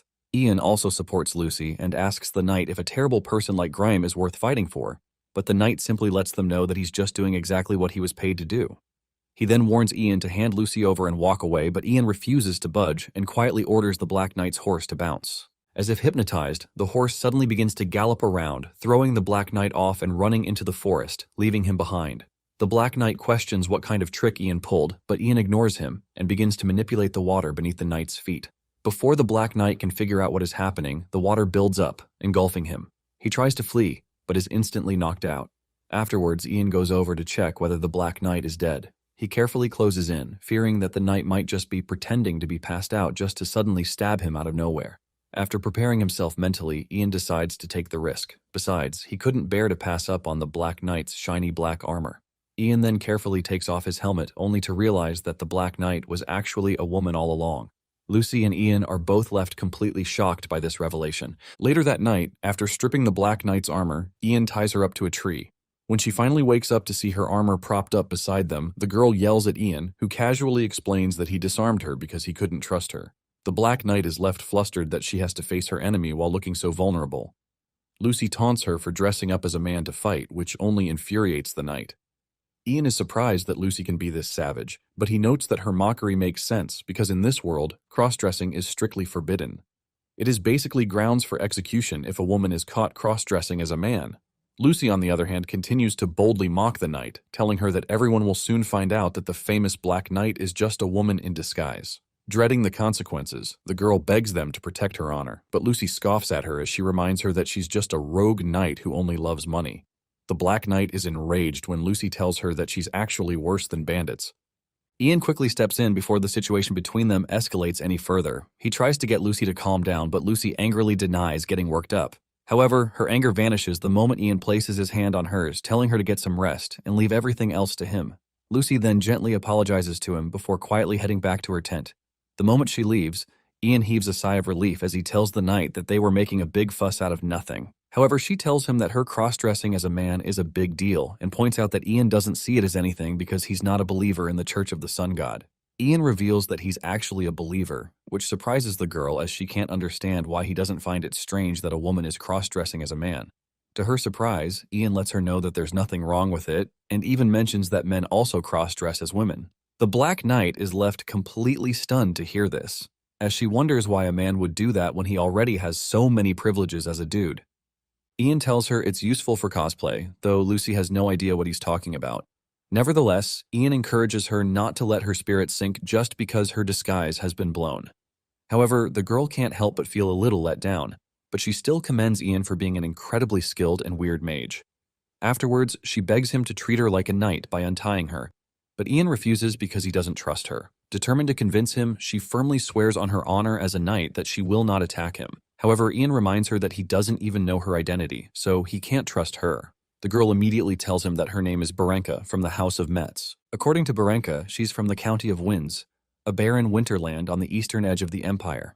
Barenka was her father's eldest daughter, so he trained her as a knight from a very young age to become the heir. However, after he died, her mother made her younger brother the successor instead. Barenka fought to reclaim her position as heir, but she lost the challenge and was finally exiled. Ian wonders why she isn't in prison instead of roaming around. Barenka reveals that she actually ran away, and Ian asks what would happen if she were captured. Barenka confidently declares that they would never catch her because she's heading to the kingdom of Roland. Ian is puzzled why she would choose Roland, and Barenka tells him that it's because her father served there as a knight during his youth. She explains that they will surely take her in because she is his daughter. Ian can't believe how naive she seems to think her father's old workplace would give her any face just because she's his daughter. He then asks her why she was cross-dressing as a man. But when Barenka hesitates to respond, Ian figures it must be because she's into women. Barenka hurriedly denies the accusation as she yells that it's because the Empire discriminates against female knights. Apparently, her father told her that they were savages and warned her to be very careful. Barenka then reveals that her helmet is actually enchanted to mimic her father's voice, so that makes it easier to disguise herself as a man. Ian is stunned to hear this as he wonders if the helmet is truly enchanted with magic. Barenka assures him that it is, pointing out that the armor and helmet belonged to her father. Ian then decides to check it out, but asks Barenka for permission first, and she allows him to do as he pleases. After carefully studying the helmet, Ian doesn't find any signs of enchantment. Suddenly, the system informs him that he cannot learn the skill used on the helmet yet, and advises him to witness another mystery to acquire the necessary skills. However, the next moment, the system unlocks another achievement, telling Ian that he has unlocked a new mystery and gained an additional 50 skill points. Ian is excited that he has already racked up a total of 550 points, so he scans through his skills to see if there are any good ones to upgrade. After searching, he finds a necromancy skill at 30% progress. Ian is left in complete shock as he wonders if this is the new mystery he just witnessed when he was staring intently at the helmet. He then informs Barenka that her helmet is actually haunted and not enchanted by magic. By dawn, Ian has decided to free Barenka, but the moment Lucy arrives, the two girls shoot lasers at each other, leaving Ian feeling uneasy. Ian hopes the girls can get along and not start bickering from where they left off last night. Barenka then asks Ian if it's okay for her to keep using her father's helmet, but Ian doesn't know because he hasn't figured out necromancy yet. However, he advises her to use the helmet less because there's no telling if it will be a problem in the long run. Barenka sincerely thanks Ian, but Lucy isn't too happy and suggests tying her back to the tree. But Ian reassures her that Barenka already swore not to harm them, but Lucy feels that her word isn't trustworthy. Ian admits that he also has his doubts about her, but Barenka assures them that she'll keep her word because Ian spared her life even though she tried to kill them for money. She then begs them to wipe the slate clean and forget every unpleasant thing that transpired between them. Ian notes that she's just beating about the bush instead of just saying she wants to make up. Even so, he agrees to Barenka's terms while Lucy doesn't seem ready to let go of old grudges. However, Barenka isn't about to beg her to change her mind and simply tells her that she will keep fighting as a knight no matter what Lucy thinks of her. Lucy then reconsiders her stance for a moment and figures that if Ian accepts Barenka's loyalty, she will become a valuable ally for him. In order not to get upstaged, Lucy decides to call a temporary truce and apologizes to Barenka for being an insufferable bitch yesterday. Barenka also apologizes to her while Ian wonders what has suddenly gotten into Lucy, who is usually so prickly. Barenka then expresses her gratitude to them, vowing to repay Ian's life-saving debt. When Ian asks how she plans to repay him, Barenka casually says she has no choice but to offer him her body. Ian finds the offer ridiculous, but before he can say anything, Barenka suddenly bends the knee as if pledging loyalty to him. Ian is taken aback by the gesture as he frantically asks her what she's trying to do. Ian is surprised when Barenka humbly offers to be his sword until her debt is fully repaid. As the air between them grows tense, Lucy looks at Ian wondering what his decision would be. On the other hand, Ian is puzzled by the whole thing and reminds Barenka that she doesn't even know him, but Barenka tells him that he's a mage. Confused, Ian asks if she knows where he's even going before giving herself to him like that. But Barenka doesn't care and vows that she will go wherever he goes until her debt to him is repaid. Ian quietly considers her offer and soon figures that having his own personal knight isn't a bad idea since mages are awful at handling close combat. He fears that he'd surely lose his head if someone were to suddenly jump him, but with a powerful knight like Barenka by his side, blocking such attacks should be a piece of cake. After weighing the advantages of having her on his side, Ian immediately accepts her offer, welcoming her to the team. At daybreak, Ian orders Oberon to search for the scattered soldiers. As the bird flies overhead, a couple of the soldiers spot it and realize it is a signal from Ian. Some of them are reluctant to heed his call, but one of the soldiers frightens the others by warning that Ian will place a curse on anyone who refuses to return. Shortly afterwards, about 300 remaining soldiers manage to return to Ian's side, but they were terrified when they saw the Black Knight. They're even more surprised that she's a woman, but Barenka quickly denies she's the so-called Black Knight. She introduces herself properly, but the soldiers insist that she's definitely the Black Knight. Barenka continues to feign ignorance, and to defend her honor, she challenges one of them to a duel. The dude accepts the challenge, but in exchange, he asks that she reveal the truth if he defeats her. A few seconds later, Barenka wipes the floor clean with him, leaving him half dead. This makes the others certain that she's the Black Knight, but they don't actually say it because they're too terrified of her. After the duel, the soldiers accepted Barenka into their ranks out of fear of being thrashed. Ian is happy that things went more smoothly than he expected, thanks to Barenka's shamelessness, using force to suppress everyone's suspicions. Just then, Decade returns with his men, and Ian is relieved to see him alive. Lucy is also over the moon when she sees Decade, who expresses his gladness that she's also safe. After exchanging pleasantries, Ian tries to tell him about the Count's death, but Decade reveals he already knew about it. He then asks what Ian and Lucy plan to do next, but Ian throws the question right back to him. Decade tells them that he still wants to bring the tyrant Grime down, but the decision is not his to make. Ian already knows how Decade feels, because backing down now would make them seem like sore losers and could cost them their chance for revenge. Even so, Ian believes that only Lucy has the right to decide whether they should retreat or launch another attack. Lucy is taken aback when Decade suddenly pays his respects to her as their Baroness, asking her to permit them to fight. He points out that they have enough soldiers to launch another attack. Lucy quickly turns to Ian for help, but he urges her to just do whatever she truly wants to do. Ian's words immediately remind Lucy about her dead parents, which in turn rekindles her thirst for revenge against Graham. After considering it for a while, Lucy decisively declares that she wants to exile Graham and take back her father's territory. Decade and Ian are pleased to hear this, especially Ian, who stares at Lucy like a proud dad. Moved by Lucy's determination, Decade riles up the soldiers, announcing that their Baroness has ordered them to fight back. Soon afterwards, the soldiers begin making preparations for the upcoming battle. Decade privately approaches Ian to ask if he'll assist them.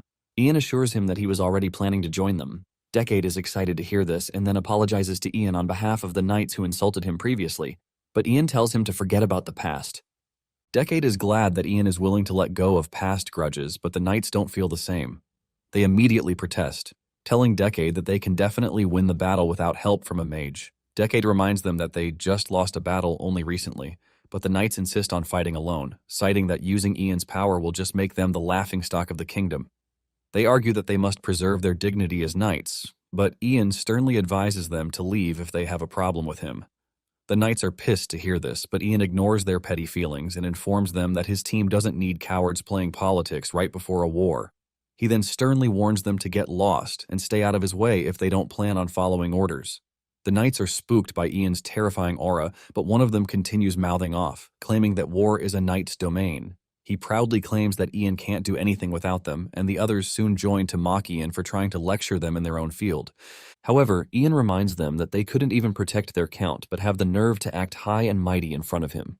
Ian mercilessly roasts them where it hurts most, destroying their pride by calling them incompetent fools.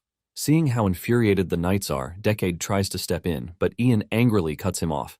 To show them his superiority, Ian causes the sky to darken, unleashing a powerful wind that almost makes the knights crap their pants. Seeing how weak they look, Ian can't believe that a bunch of cowards like them call themselves knights. As he turns to leave, he announces that they will launch a counterattack against Graham at dusk and urges anyone who stands with him to follow. At dusk, Ian and the remaining soldiers march toward the battlefield, determined to fight one final battle against Graham and settle the conflict once and for all. When they finally arrive at the battlefield, Graham is confused to see his precious Black Knight on the opposing side. Graham is enraged by this new development and can't believe the knight betrayed him. He's even more pissed at Lucy for continuing to go against him at every turn. As soon as the battle horn sounds, the two armies charge at each other with unwavering determination. Graham remains at the rear, yelling orders at his soldiers to fight properly. Lucy's forces are quickly overwhelmed, and Graham's army grows increasingly cocky until Barenka steps onto the battlefield. She swiftly cuts through the enemy ranks, leaving a trail of corpses in her wake and turning the tide of the battle. Meanwhile, Graham watches helplessly as his men fall like dominoes. Fearing defeat, he desperately searches for a way to turn the tide and finally sets his sights on Lucy. Convinced that capturing her will force the others to surrender, he charges toward her without hesitation. However, before he can reach his target, the battlefield is suddenly swallowed by total darkness due to Ian's shadow arts. As a pitch-black curtain envelops the field, the darkness dances with delight that Ian called them out to play. The soldiers immediately panic, unable to see anything around them. Chaos soon erupts as they drop their weapons and flee in every direction. Grime flies into a rage when he overhears one of his soldiers ordering a retreat. He shouts at them to stop acting on their own and commands them to stay calm and return to their posts. But by the time the darkness begins to fade, it is already too late. When the shadows finally disappear completely, Grime realizes that every one of his soldiers has abandoned him. Before he can figure out what to do next, Barenka appears behind him and presses her blade against his neck, ordering him to drop his weapon. With no way out, Grime reluctantly complies, bringing his reign of terror to an end. Lucy can hardly believe they actually won, so she asks Ian once again to make sure she's not dreaming. A smile spreads across Ian's face as he happily congratulates her on taking back her land. Immediately after the battle, the knights begin pillaging and searching the corpses for jewels and other valuables. Ian is irritated as he watches them celebrate their newfound spoils. The sight leads him to conclude that in this world humans fight not for honor but simply to claim the riches left behind on the battlefield. To Ian, everything the living do seems driven by their endless greed, which convinces him that it's the very reason medieval people die young. Nevertheless, Ian isn't happy despite their victory because he didn't find what he came for. Apparently, he only agreed to help them, hoping it would help him find the mystery of death. But in the end, he didn't find any traces. This makes Ian question whether learning necromancy is the right path after all. Since he has made little progress, he briefly considers using one of the fallen corpses to practice necromancy. However, the idea of playing Victor Frankenstein unsettles him and, more importantly, he worries that his master, Eridas, would scold him if she discovered he was tampering with the dead. In the end, he abandons the idea, but finds himself reflecting on what it truly means to be a mage. Although he has encountered countless mysteries and achieved more than he ever imagined, he still feels that something is missing. He begins to wonder whether he has been training the right way, or if becoming a true mage requires a far more drastic approach. But no matter how much he thinks about it, Ian can't seem to see a way forward. He's still deep in thought when Oberon perches on his shoulder and begins pecking his face. This snaps Ian back to reality, and as he pets the bird, he decides to focus on gaining more experience as a mage rather than looking for a shortcut. A few minutes later, Lucy arrives, and Ian asks her if she's got everything settled. Lucy tells him that she has, and reveals that she also recovered the remaining assets previously seized by Grime. Ian is relieved to hear that, after which he asks if she's seen Decade around. Lucy points in Decade's direction, where he's seen discussing with some knights. Shortly after the victory celebration, Decade and the knights depart for the barony. Before leaving, Decade bids Ian farewell and expresses his hope that they will meet again someday. After their goodbyes, he sincerely thanks Ian for everything he's done. Soon afterward, Grime is publicly executed in accordance with the laws of this world as the people who have long suffered under his rule erupt in cheers. They also celebrate their new baroness, Lucy, who cannot help but bask in her newfound popularity. Ian, on the other hand, shows little interest in the ceremony. Noticing this, Lucy playfully teases him for not being as popular with the people, but Ian doesn't care.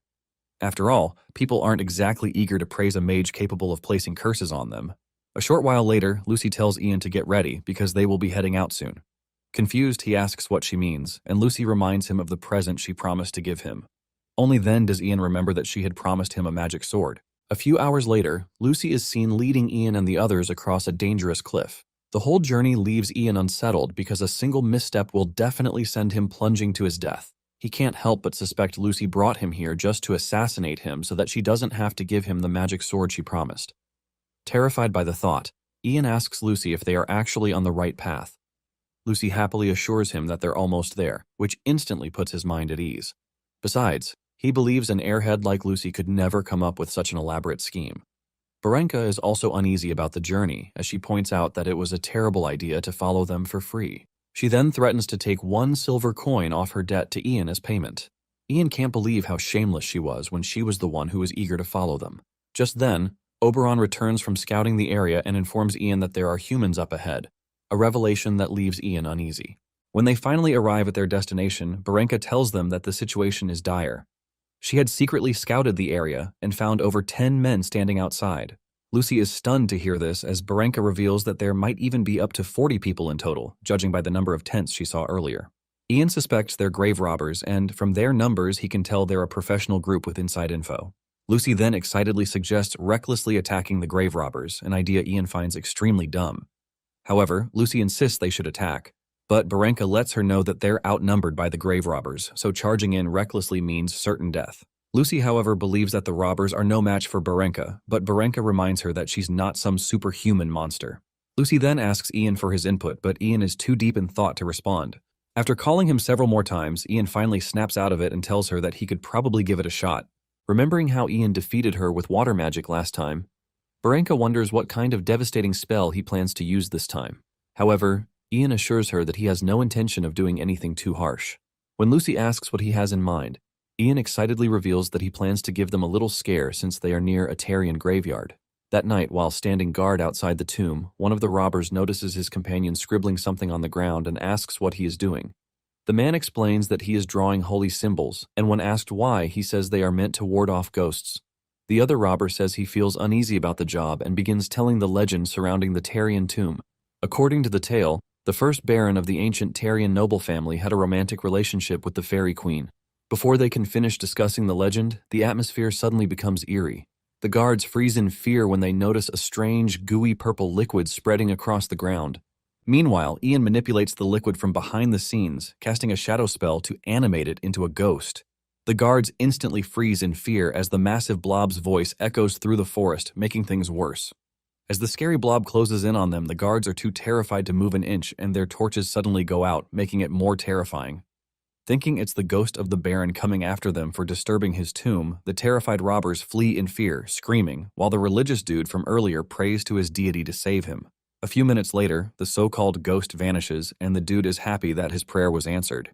He's still celebrating when a blade is suddenly pressed against his neck as Barenka advises him to surrender quietly, promising to spare his life. The dude immediately begins to weep, begging her to have mercy on him. He then tells her that he doesn't even know who the mage inside the tomb is. Barenka then calls on Ian, informing him that a mage is inside, and Ian isn't too excited to hear this news. Meanwhile, inside the tomb, an explosion suddenly erupts, and in the midst of it is an old dude named Inlian Kate, a mage from the Imperial Magic University. Inlian stares at the mess before him, which was caused by his failed attempt to open the massive door standing in his way. Apparently, the Fairy Queen cast a barrier spell to keep people out of Tarian's grave, but Inlian didn't expect the wall to be this thick and impossible to break into. He then turns around, searching for the person who went to look for another way into Tarian's tomb. Inlian suddenly senses a strange aura, but before he can determine its source, another man named Mud Baron, an illegitimate child of the Dibel family, interrupts him and asks whether he has managed to break through the barrier. Rather than answering, Inlian reveals that they have a bigger problem. He informs Mud Baron that intruders have entered the tomb. Speaking of Inlian, he was an eccentric mage who once taught at Drenheim Magic University. However, he wasn't satisfied with that profession and only wanted the research grants provided by the university. Fed up with the monotonous teaching life, Inlian craved finding a new path and wanted to go on a mysterious journey aiming to uncover legends. One day, while drowning his sorrows in booze at a tavern, he overheard some men talking about someone who called himself Lord of Inquiry. Apparently, this so-called Lord of Inquiry was a youngster who went around causing quite a stir under the guise of uncovering mysteries.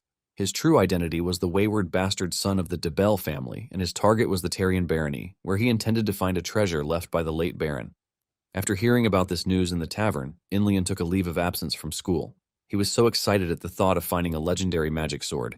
Eager for the adventure, he immediately went to find Mud and struck a deal with him, which was how he ended up in his current situation. Back in the present, Inlian lets Mud know that the intruders aren't just ordinary people, but mages. Elsewhere, Ian and the others are seen in the hallway making their way toward the main tomb. Lucy, who's supposed to be the one leading them, is totally creeped out by the eerie atmosphere. Barenka warns everyone to stay alert since they don't know what kind of danger to expect. On the other hand, the mystery of the dark urges Ian to play with them, but Ian doesn't even remember when they became playmates. The darkness then tells him to lie down like he always does and make those funny snoring sounds. Ian is left in complete shock as he realizes that the mystery of darkness plays around with him whenever he's sleeping at night. Lucy suddenly spooks Oberon when she jumps into Ian's arms, screaming that she heard something. Ian figures it must be the grave robbers, but Lucy insists it's a monster's voice. After scanning their surroundings, Ian hears absolutely nothing. Barenka tells them that they're just tense because it's their first time in a cave. Since Barenka looks like she knows what she's talking about, Lucy asks her if she knows what it was. Barenka proudly explains that they're just fairies mimicking human voices, but Ian rolls his eyes at her because she's just talking trash. However, Lucy and her aide instantly eat it up, leaving Ian in shock that they're that dumb. To clear their ignorance, Ian explains that what they heard is just an echo. The mystery of the wind also laughs at them for being ignorant and wishes someone else could scream so it can make their voice ring out through the cave. Ian wants to explain it to them, but remembers that he's in a fantasy world and not the modern world. So, explaining the science behind echoes might be a stretch. Even so, he tries to break it down for them by telling them that what they heard isn't some fairy's voice, but the mystery of the wind. As soon as he says this, Ian acquires a new skill called atmospheric magic, which can manipulate sound and control air vibrations. At least Lucy understands when Ian explains that it is the work of a mystery. To further prove his point, he commands the wind to stop carrying sound. However, the mystery of the wind remains stubborn, questioning why Ian wants it to stop spreading their voices. Frustrated by its refusal, Ian decides to try a different approach. He asks the wind to play with him, reasoning that mysteries seem to enjoy having fun. Fortunately, his strategy works perfectly, and the mystery of the wind immediately agrees to his request. Ian then blows into the air, causing the wind to vanish completely and leaving the cave in absolute silence. Ian then makes a sound, but it doesn't echo, leaving everyone amazed. Suddenly, Ian warns them to stay alert, revealing that there are enemies nearby. As they anxiously wait for the enemies to reveal themselves, the ground suddenly begins to tremble beneath them. Ian assumes it must be the work of the mage who entered the tomb with the grave robbers. He immediately commands the earth to be still, and as the shaking stops, Inlian appears before them alongside Mud and several of the robbers. Inlian praises Ian's magic, while Ian carefully studies the group, wondering who Mud is. Inlian then asks if Ian is a geomancer, but Ian explains that although he has studied the subject, he is not a geomancer himself. When Ian asks who he is, Inlian introduces himself before asking for Ian's identity in return. The moment Ian reveals that he's Ian Eridus Raven, Inlian immediately recognizes the name Eridus. When he asks if Ian is referring to the famous fire mage, Eridus, Ian confirms that she is actually his master. Inlian becomes visibly uneasy upon hearing this, as he never expected to encounter Eridus's disciple here. An awkward silence falls between them until Mud Baron calls out to Inlian, asking whether he intends to back out of their agreement. From their exchange, Ian quickly realizes that Mud appears to be the one calling the shots. Inlian then firmly declares that Baroness Tarian's treasure belongs to them before preparing to attack with wind magic. However, before he can complete his spell, Ian swiftly orders Barenka to charge. Without hesitation, Barenka rushes forward, ready to strike. Seeing how fast Barenka is, Inlian abruptly stops the spell to beg for his dear life. Meanwhile, Mud abandons him and immediately orders his men to move out. As the robbers scurry out of the cave, Ian engulfs the cave in darkness, leaving them unable to see anything. However, Inlian immediately casts a powerful light spell, overriding Ian's shadow spell. Ian realizes that Inlian is actually using photon arts, a magic that manipulates the mysteries of light and brightness. With the brightness piercing through their eyes, Ian fears they might be toast if this keeps up because photon arts are the exact opposite of shadow arts. He then calls out to Barenka and orders her to close her eyes. Though confused, Barenka does as she's told, and Ian instructs her to focus on the voice of the wind. However, she hesitates, reminding him that she's not a mage. Ian then casts a wind orchestra magic, channeling it towards Barenka to help her feel the flow of the wind with her entire body. Speaking of wind orchestra, it is a technique that can help one perceive their positions and those around through sound echoes. Basically, it's a medieval-style magic created by applying modern sonar and the sharper one's intuition, the more accurately they can detect the echoes. Before long, Barenka begins to hear and feel the sound of the wind, and even without her sight, she's able to detect Inlian's exact location. Barenka then grips her sword and swiftly charges directly towards Inlian and takes him down with a single strike, ending his light attack against them. Mud, who witnessed the whole thing, is left in complete shock, wondering how Barenka was able to accurately swing her sword with her eyes closed. Afterwards, Ian plunges the cave into darkness again, but Mud isn't fazed. He tells his men to remain calm, reassuring them that they have a mage on their side. He then orders them to attack despite the darkness, but as the robbers charge forward, Ian moves through the shadows, knocking them out with his staff. Mud begins to feel uneasy as he tries to figure out what is happening. Unable to handle not knowing, he hurriedly flees, ordering his men to retreat. Inlian is stunned to hear this and frantically begs Mud to take him along, but unfortunately, before anyone can come to his rescue, Barenka and Lucy capture him. Lucy sternly advises him to surrender and promises to treat him as a prisoner of war. As soon as he recognizes her as Baroness Tarian, Inlian loses all hope because he's toast, knowing he basically trespassed on her property. He immediately surrenders without hesitation. A short while later, Ian has Inlian lead them to the main tomb. Along the way, Inlian praises Ian's remarkable magic abilities and asks if he learned them from Eridus. Ian confirms that he did and asks whether Inlian knows his master. Inlian replies that they have never met personally, but he has crossed paths with her several times at the Magic Academy. Inlian then asks him about the magic he used at the end, and Ian reveals that it was wind magic. Inlian is surprised as he wonders how Ian managed to guide Barenka with her eyes closed. Ian explains that he got the idea from cave echoes, but Inlian thought it was just fairies playing tricks with human voices. After thinking about it, he suddenly figures it must be because Ian asked the fairies to whisper the directions to Barenka. This convinces Ian that this old dude might actually be dumber than Lucy. Before he can explain further, Inlian excitedly shakes his hand, praising him for pulling off such an amazing feat like talking to the fairies. Lucy points out that Ian can also use the rare shadow arts. Inlian is completely stunned when he hears this because shadow arts are considered a rare form of magic. Ian is baffled by Inlian's reaction and wonders whether the old man failed to notice him controlling darkness earlier. Barenka then hands Ian a note that Mud dropped earlier while fleeing. Upon reading it, Ian discovers that it is a declaration of revenge, with Mud vowing that he will never forget the humiliation he suffered today. Inlian confirms that the note belongs to Mud.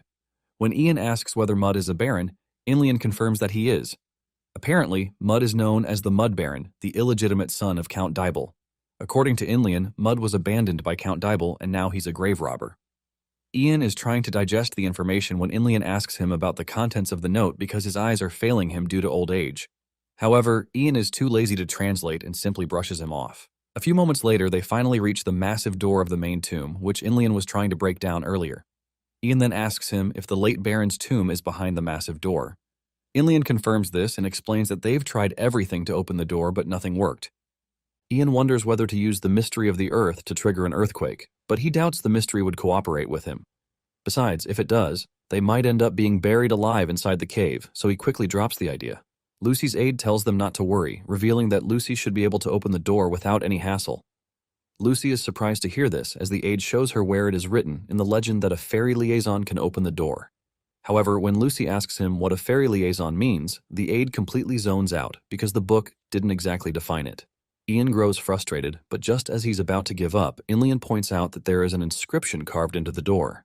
Unfortunately, he cannot identify the language, but Lucy recognizes the words immediately.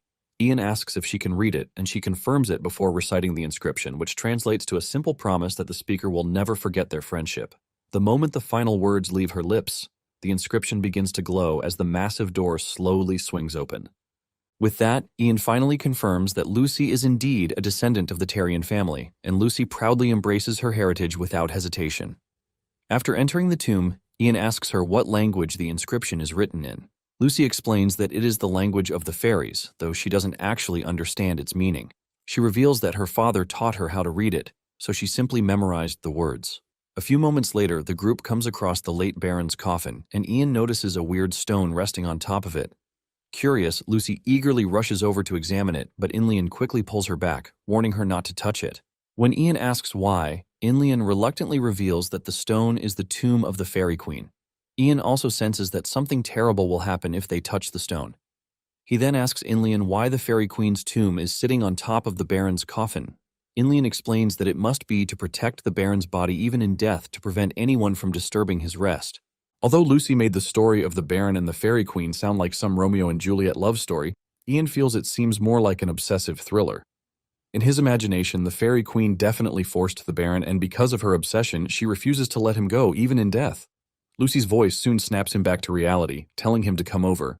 When he goes over to her, she shows him several treasures, probably left behind by the Baron. There, Lucy finally finds the magic sword she promised Ian, stuck into a rock beside the pile of treasures. Apparently, the sword is called a Norishil, a magic sword of the sun and moon.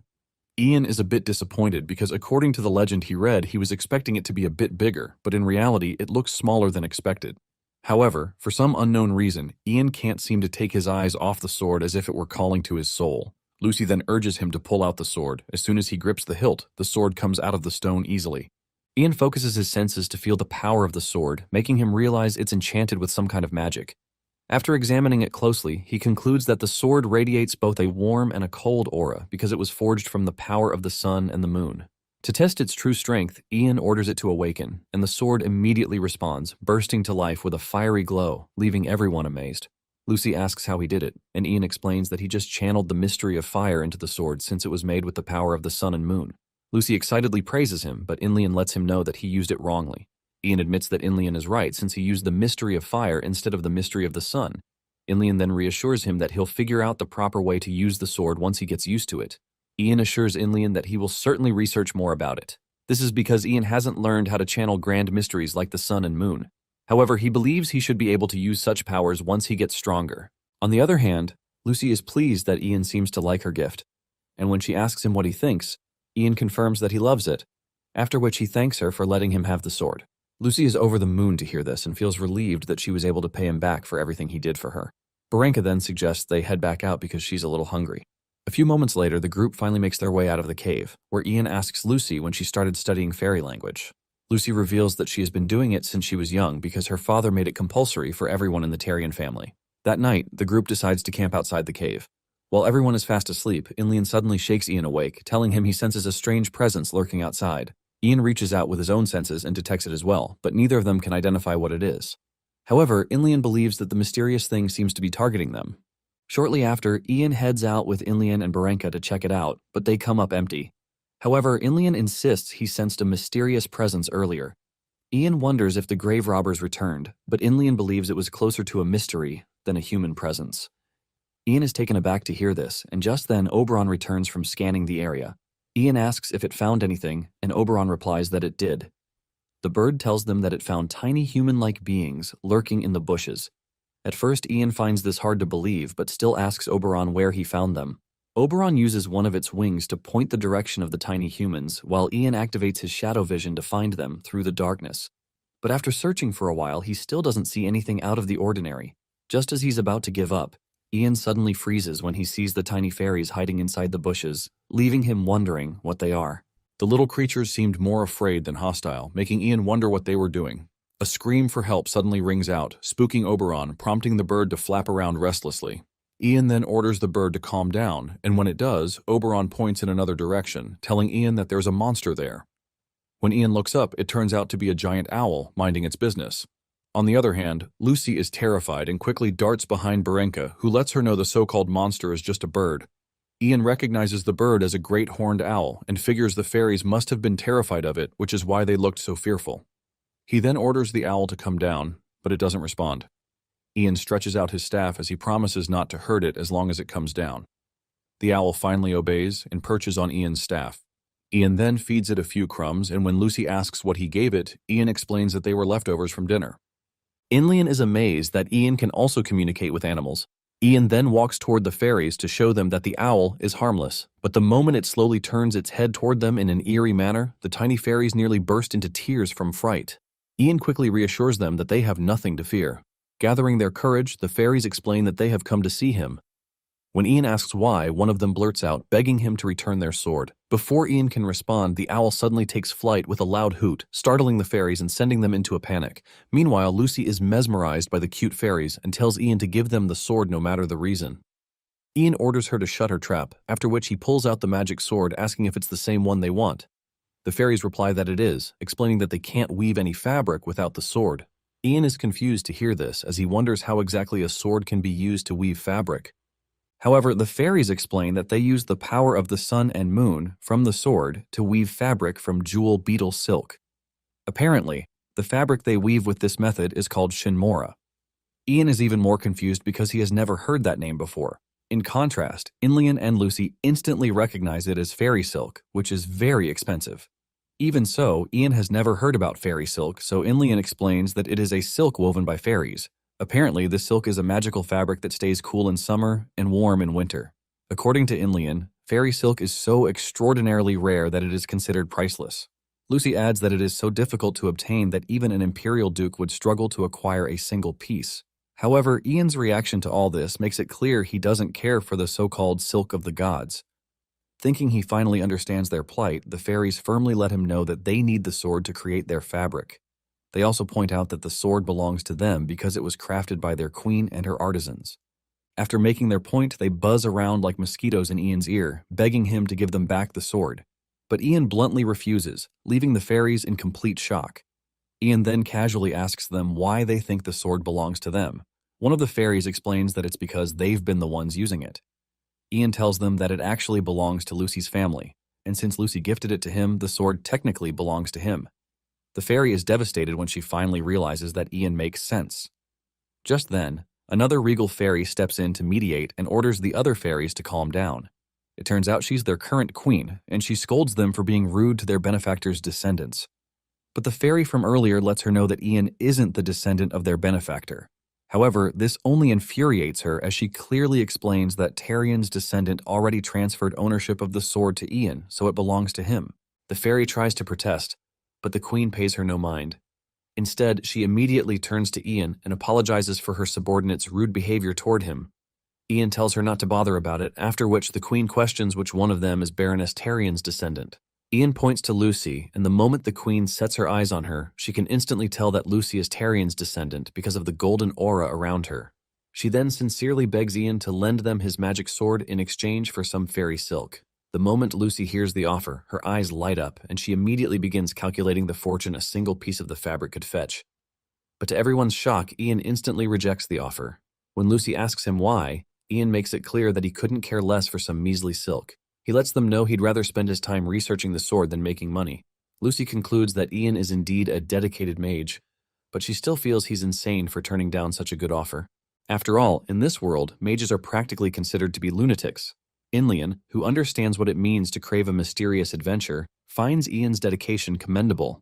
The queen then decides to make another offer. She asks Ian to share the sword's power with them, and in exchange they will help him with his research and also give him some fairy silk. Ian wonders how he's supposed to share the power, so the queen anxiously explains that they can draw out some of the sword's power and transfer it into a runestone in their village. Ian considers the proposal for a moment and figures that it isn't a bad deal since he can't tap into the full potential of the sword yet. He admits that he doesn't mind if the sword loses a bit of its edge as long as he can gain the power of the sun and moon. After giving it some thought, he accepts the queen's offer. However, when she asks to borrow the sword so the fairies can take it back to their village and draw out its power, Ian flatly refuses, insisting that he will accompany them. Shortly after, Ian follows the fairies to their village, and upon reaching the entrance, the queen asks him to swear an oath before entering. Curious, Ian asks what kind of oath she means. The queen tells him to swear upon every mystery he seeks that he will never bring harm to their home. The moment she speaks those words, the mysteries immediately begin to stir up around Ian. Witnessing their reaction, Ian realizes that the fairies are indeed born with an innate connection to the mysteries. He then accepts the oath without hesitation, and once it is sworn, the fairies welcome him into their hidden village. Upon entering the fairy village, Ian is notified that he has uncovered a new mystery, earning him an additional 50 points for the discovery. As a reward, he acquires a new skill known as space-time arts. The moment the skill activates, Ian is able to see the space-time barrier surrounding the fairy village. It turns out that the barrier is a dangerous form of an alternate dimension that cannot be entered without permission. Ian then asks the queen if the mystery of space-time arts is active within the village. Caught off guard by the question, the queen wonders how he could possibly know about it. Ian casually claims it was only a hunch, prompting the queen to remark that he has an exceptionally sharp intuition. Ian credits his keen intuition to the excellent training he received from his master. Apparently, Eridus had warned him to abandon the study of space-time arts immediately if it ever proved too much for him to handle. The reason for the warning was the existence of terrifying space-time mages who are essentially chronomancers, capable of shaping the future to suit their own desires. Ian reasons that if those chronomancers want him to become one of them in the future, they'll likely leave him alone to do as he pleases. However, if they oppose that future, they'll stop at nothing to prevent it, even if it means taking his life. That is why Eridus warned him to back off from space-time arts the moment the chronomancers begin to interfere. Afterward, the queen asks Ian to hand over the magic sword. Once he does, the two head to the location of the runestone. Upon arriving, Ian asks the fairy workers to explain the mechanism used to transfer the sword's mana into the runestone. One male fairy smugly dismisses him, claiming that even if they explained it, Ian wouldn't understand. Unfazed, Ian simply asks for the simplified version. Determined to prove Ian's ignorance, the fairy decides to test him first. He asks Ian to name a number smaller than 2, and Ian immediately answers with 1. The fairy then follows up by asking for a number smaller than 1, but Ian effortlessly responds with 0. The answer leaves the fairy and everyone nearby completely stunned. They are even more astonished that a human could talk, let alone solve such a tough problem. While Ian can only wonder why the fairies treat basic arithmetic as though it were brain surgery. He figures they would probably drop dead from shock if he were to mention negative numbers. Just then, the queen interrupts their small talk and urges everyone to proceed with setting up the runestones for the mana transfer. The following day after the transfer, Ian finally leaves the fairy village. In exchange for letting the fairies use about 33% of the magic sword's power, Ian agreed to receive a monthly supply of fairy silk. Also, to ensure he can handle the magic sword properly, the fairies promised to help Ian research the ancient records of the fairies. On top of that, the queen also gave him 2 bracelets made from fairy silk as a parting gift, but Ian has no idea what he's supposed to do with the bracelets. Shortly after heading out, he runs into Berenka and Lucy and decides to give them the fairy silk bracelets. Lucy is over the moon when she receives the gift, while Berenka can't help but question if Ian is truly letting them keep something so precious. Ian assures her that they can keep it as a gift for all they've been through with him. He tells them to consider the bracelets as a souvenir from him. Lucy and Berenka are so moved by the gesture. After putting on the bracelets, Lucy admires how beautiful they are, while Berenka, still surprised that Ian is letting them keep something so precious, decides to wear hers as a hair tie instead. Berenka then thanks Ian for the gift. Seeing how happy the girls are, Ian can't help but feel good, admitting that giving the bracelets to them was totally worth it. When Ian finally returns to the Tarian castle, he's approached by some middle-aged dude who frantically begs him to save his baron. Caught off guard by the drama queen, Ian quickly backs away, telling the man to chill, but the man refuses to let Ian go. To stop him from making a fuss, Lucy quickly calls for Barenka, who immediately barges into the room, ready for battle. Her abrupt entrance startles both Ian and the dramatic man, causing them to freeze on the spot for a moment before the man finally lets Ian go. Shortly afterward, the dramatic man apologizes for being rude before introducing himself as Garadine, a civil official serving the family of Debosi. Ian has no idea who the Debosi family is, so Lucy explains that Debosi is a territory located very far away from the Tarian territory, which has absolutely no connections to them. Ian considers this for a moment before asking what Garadin meant by saving the Baron. Garadin explains that Baron Debosi is currently suffering from a mysterious illness with no cure. He reveals that they have tried every medicine rumored to be effective, but none of them has had any effect on the Baron's condition. Even the priest's healing prayers proved useless. According to Garadine, they were on the verge of giving up when he overheard people talking about Ian's mysterious power and how he had used holy arts to bring a knight back to life in Count Katina's territory. After hearing those rumors, Garadine decided to seek Ian's help. Ian then asks if Garadine wants him to determine what caused the Baron to collapse. Garadine confirms that he does, explaining that he believes the Baron has been cursed. However, Lucy finds it difficult to believe that someone deliberately made the Baron ill. Garadine then earnestly begs Ian to examine the Baron's condition himself, but Ian hesitates to agree because he didn't go to medical school, so he has no knowledge of medicine. Ian reasons that he may be helpless if the illness is really something serious. However, the thought that the illness might have something to do with the mysteries excites him. Ian reasons that he might even be lucky enough to learn a new spell. Considering the fact that he has nothing else to do in the Tarian territory and checking on the Baron won't take up his time, Ian decides to accept Garadine's invitation. The following day, while sipping tea outside and chilling, Ian notices a couple of farmers tilling the land below. The scene immediately reminded him of his parents.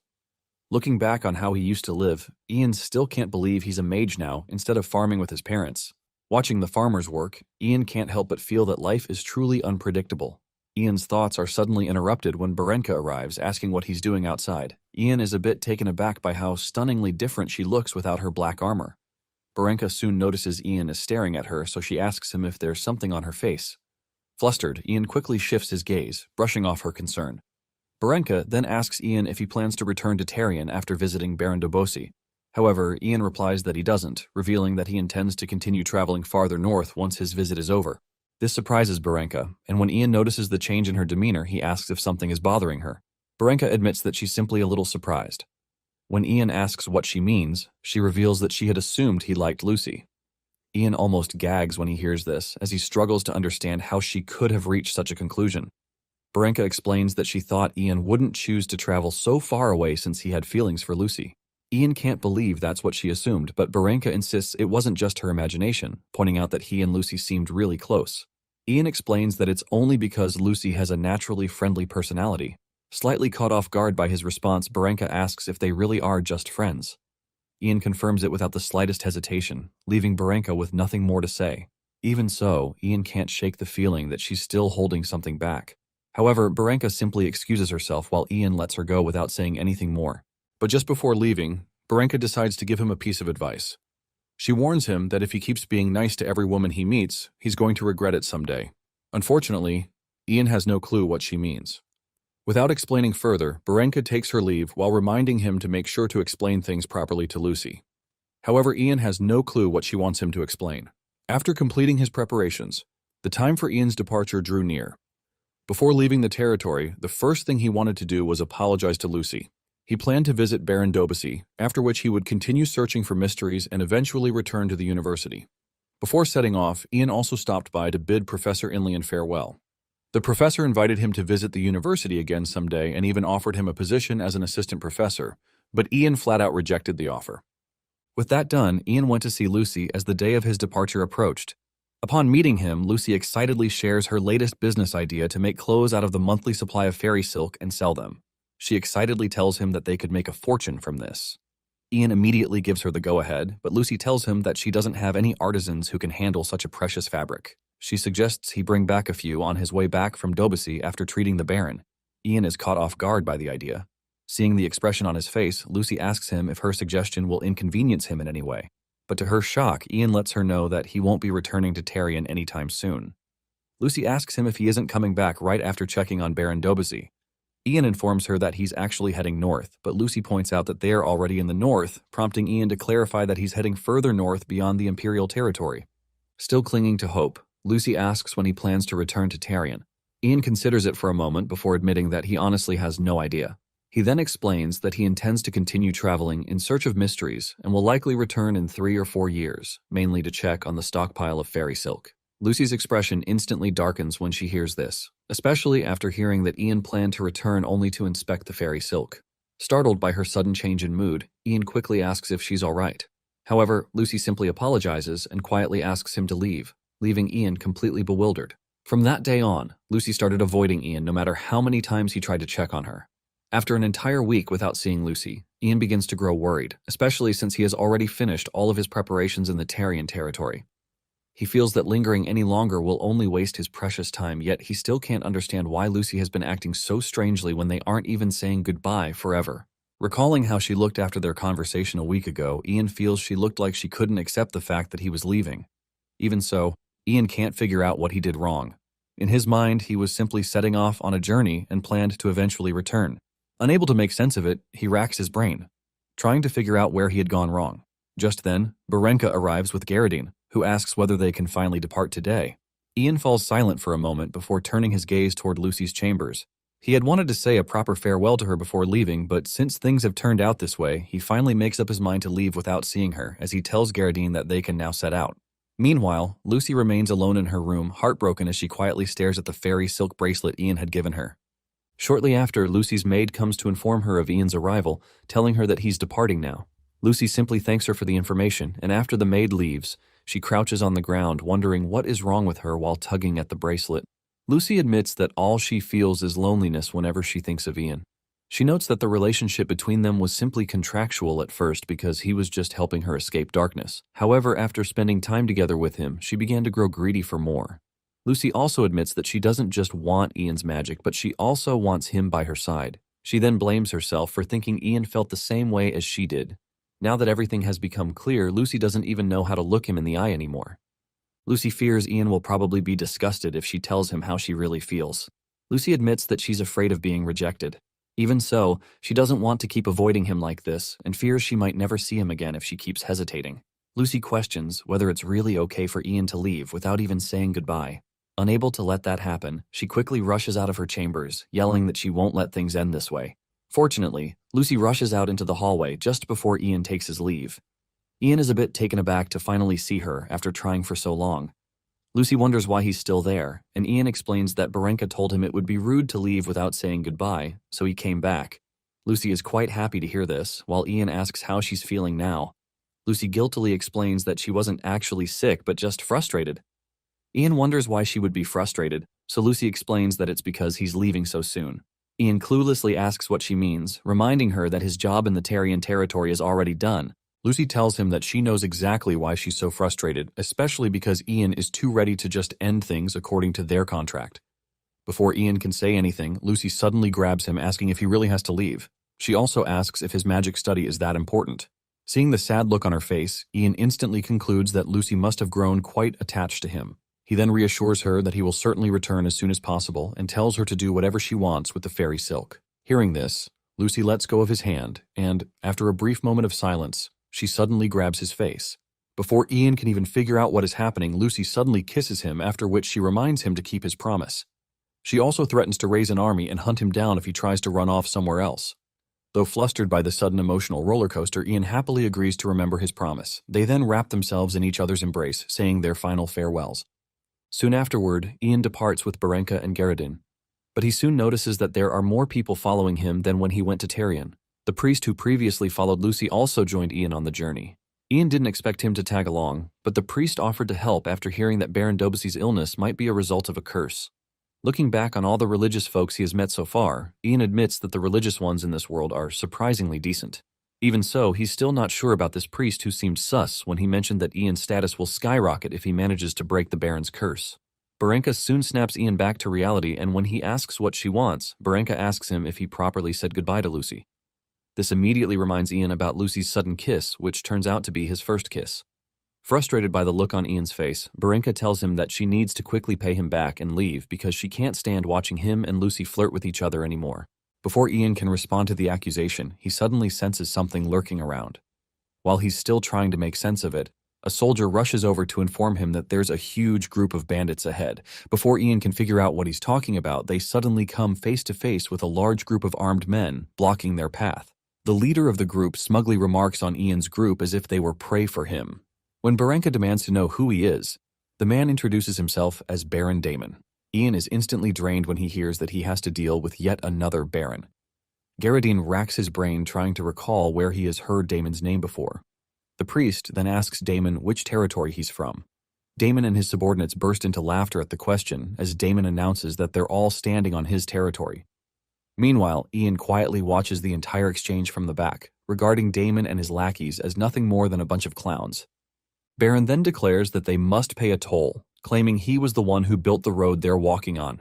Garradine and the priest are stunned by the absurd demand, with the priest quickly pointing out that Damon isn't even a legitimate noble. At that point, Ian finally steps in, introducing himself as a wizard and a disciple of Eridus.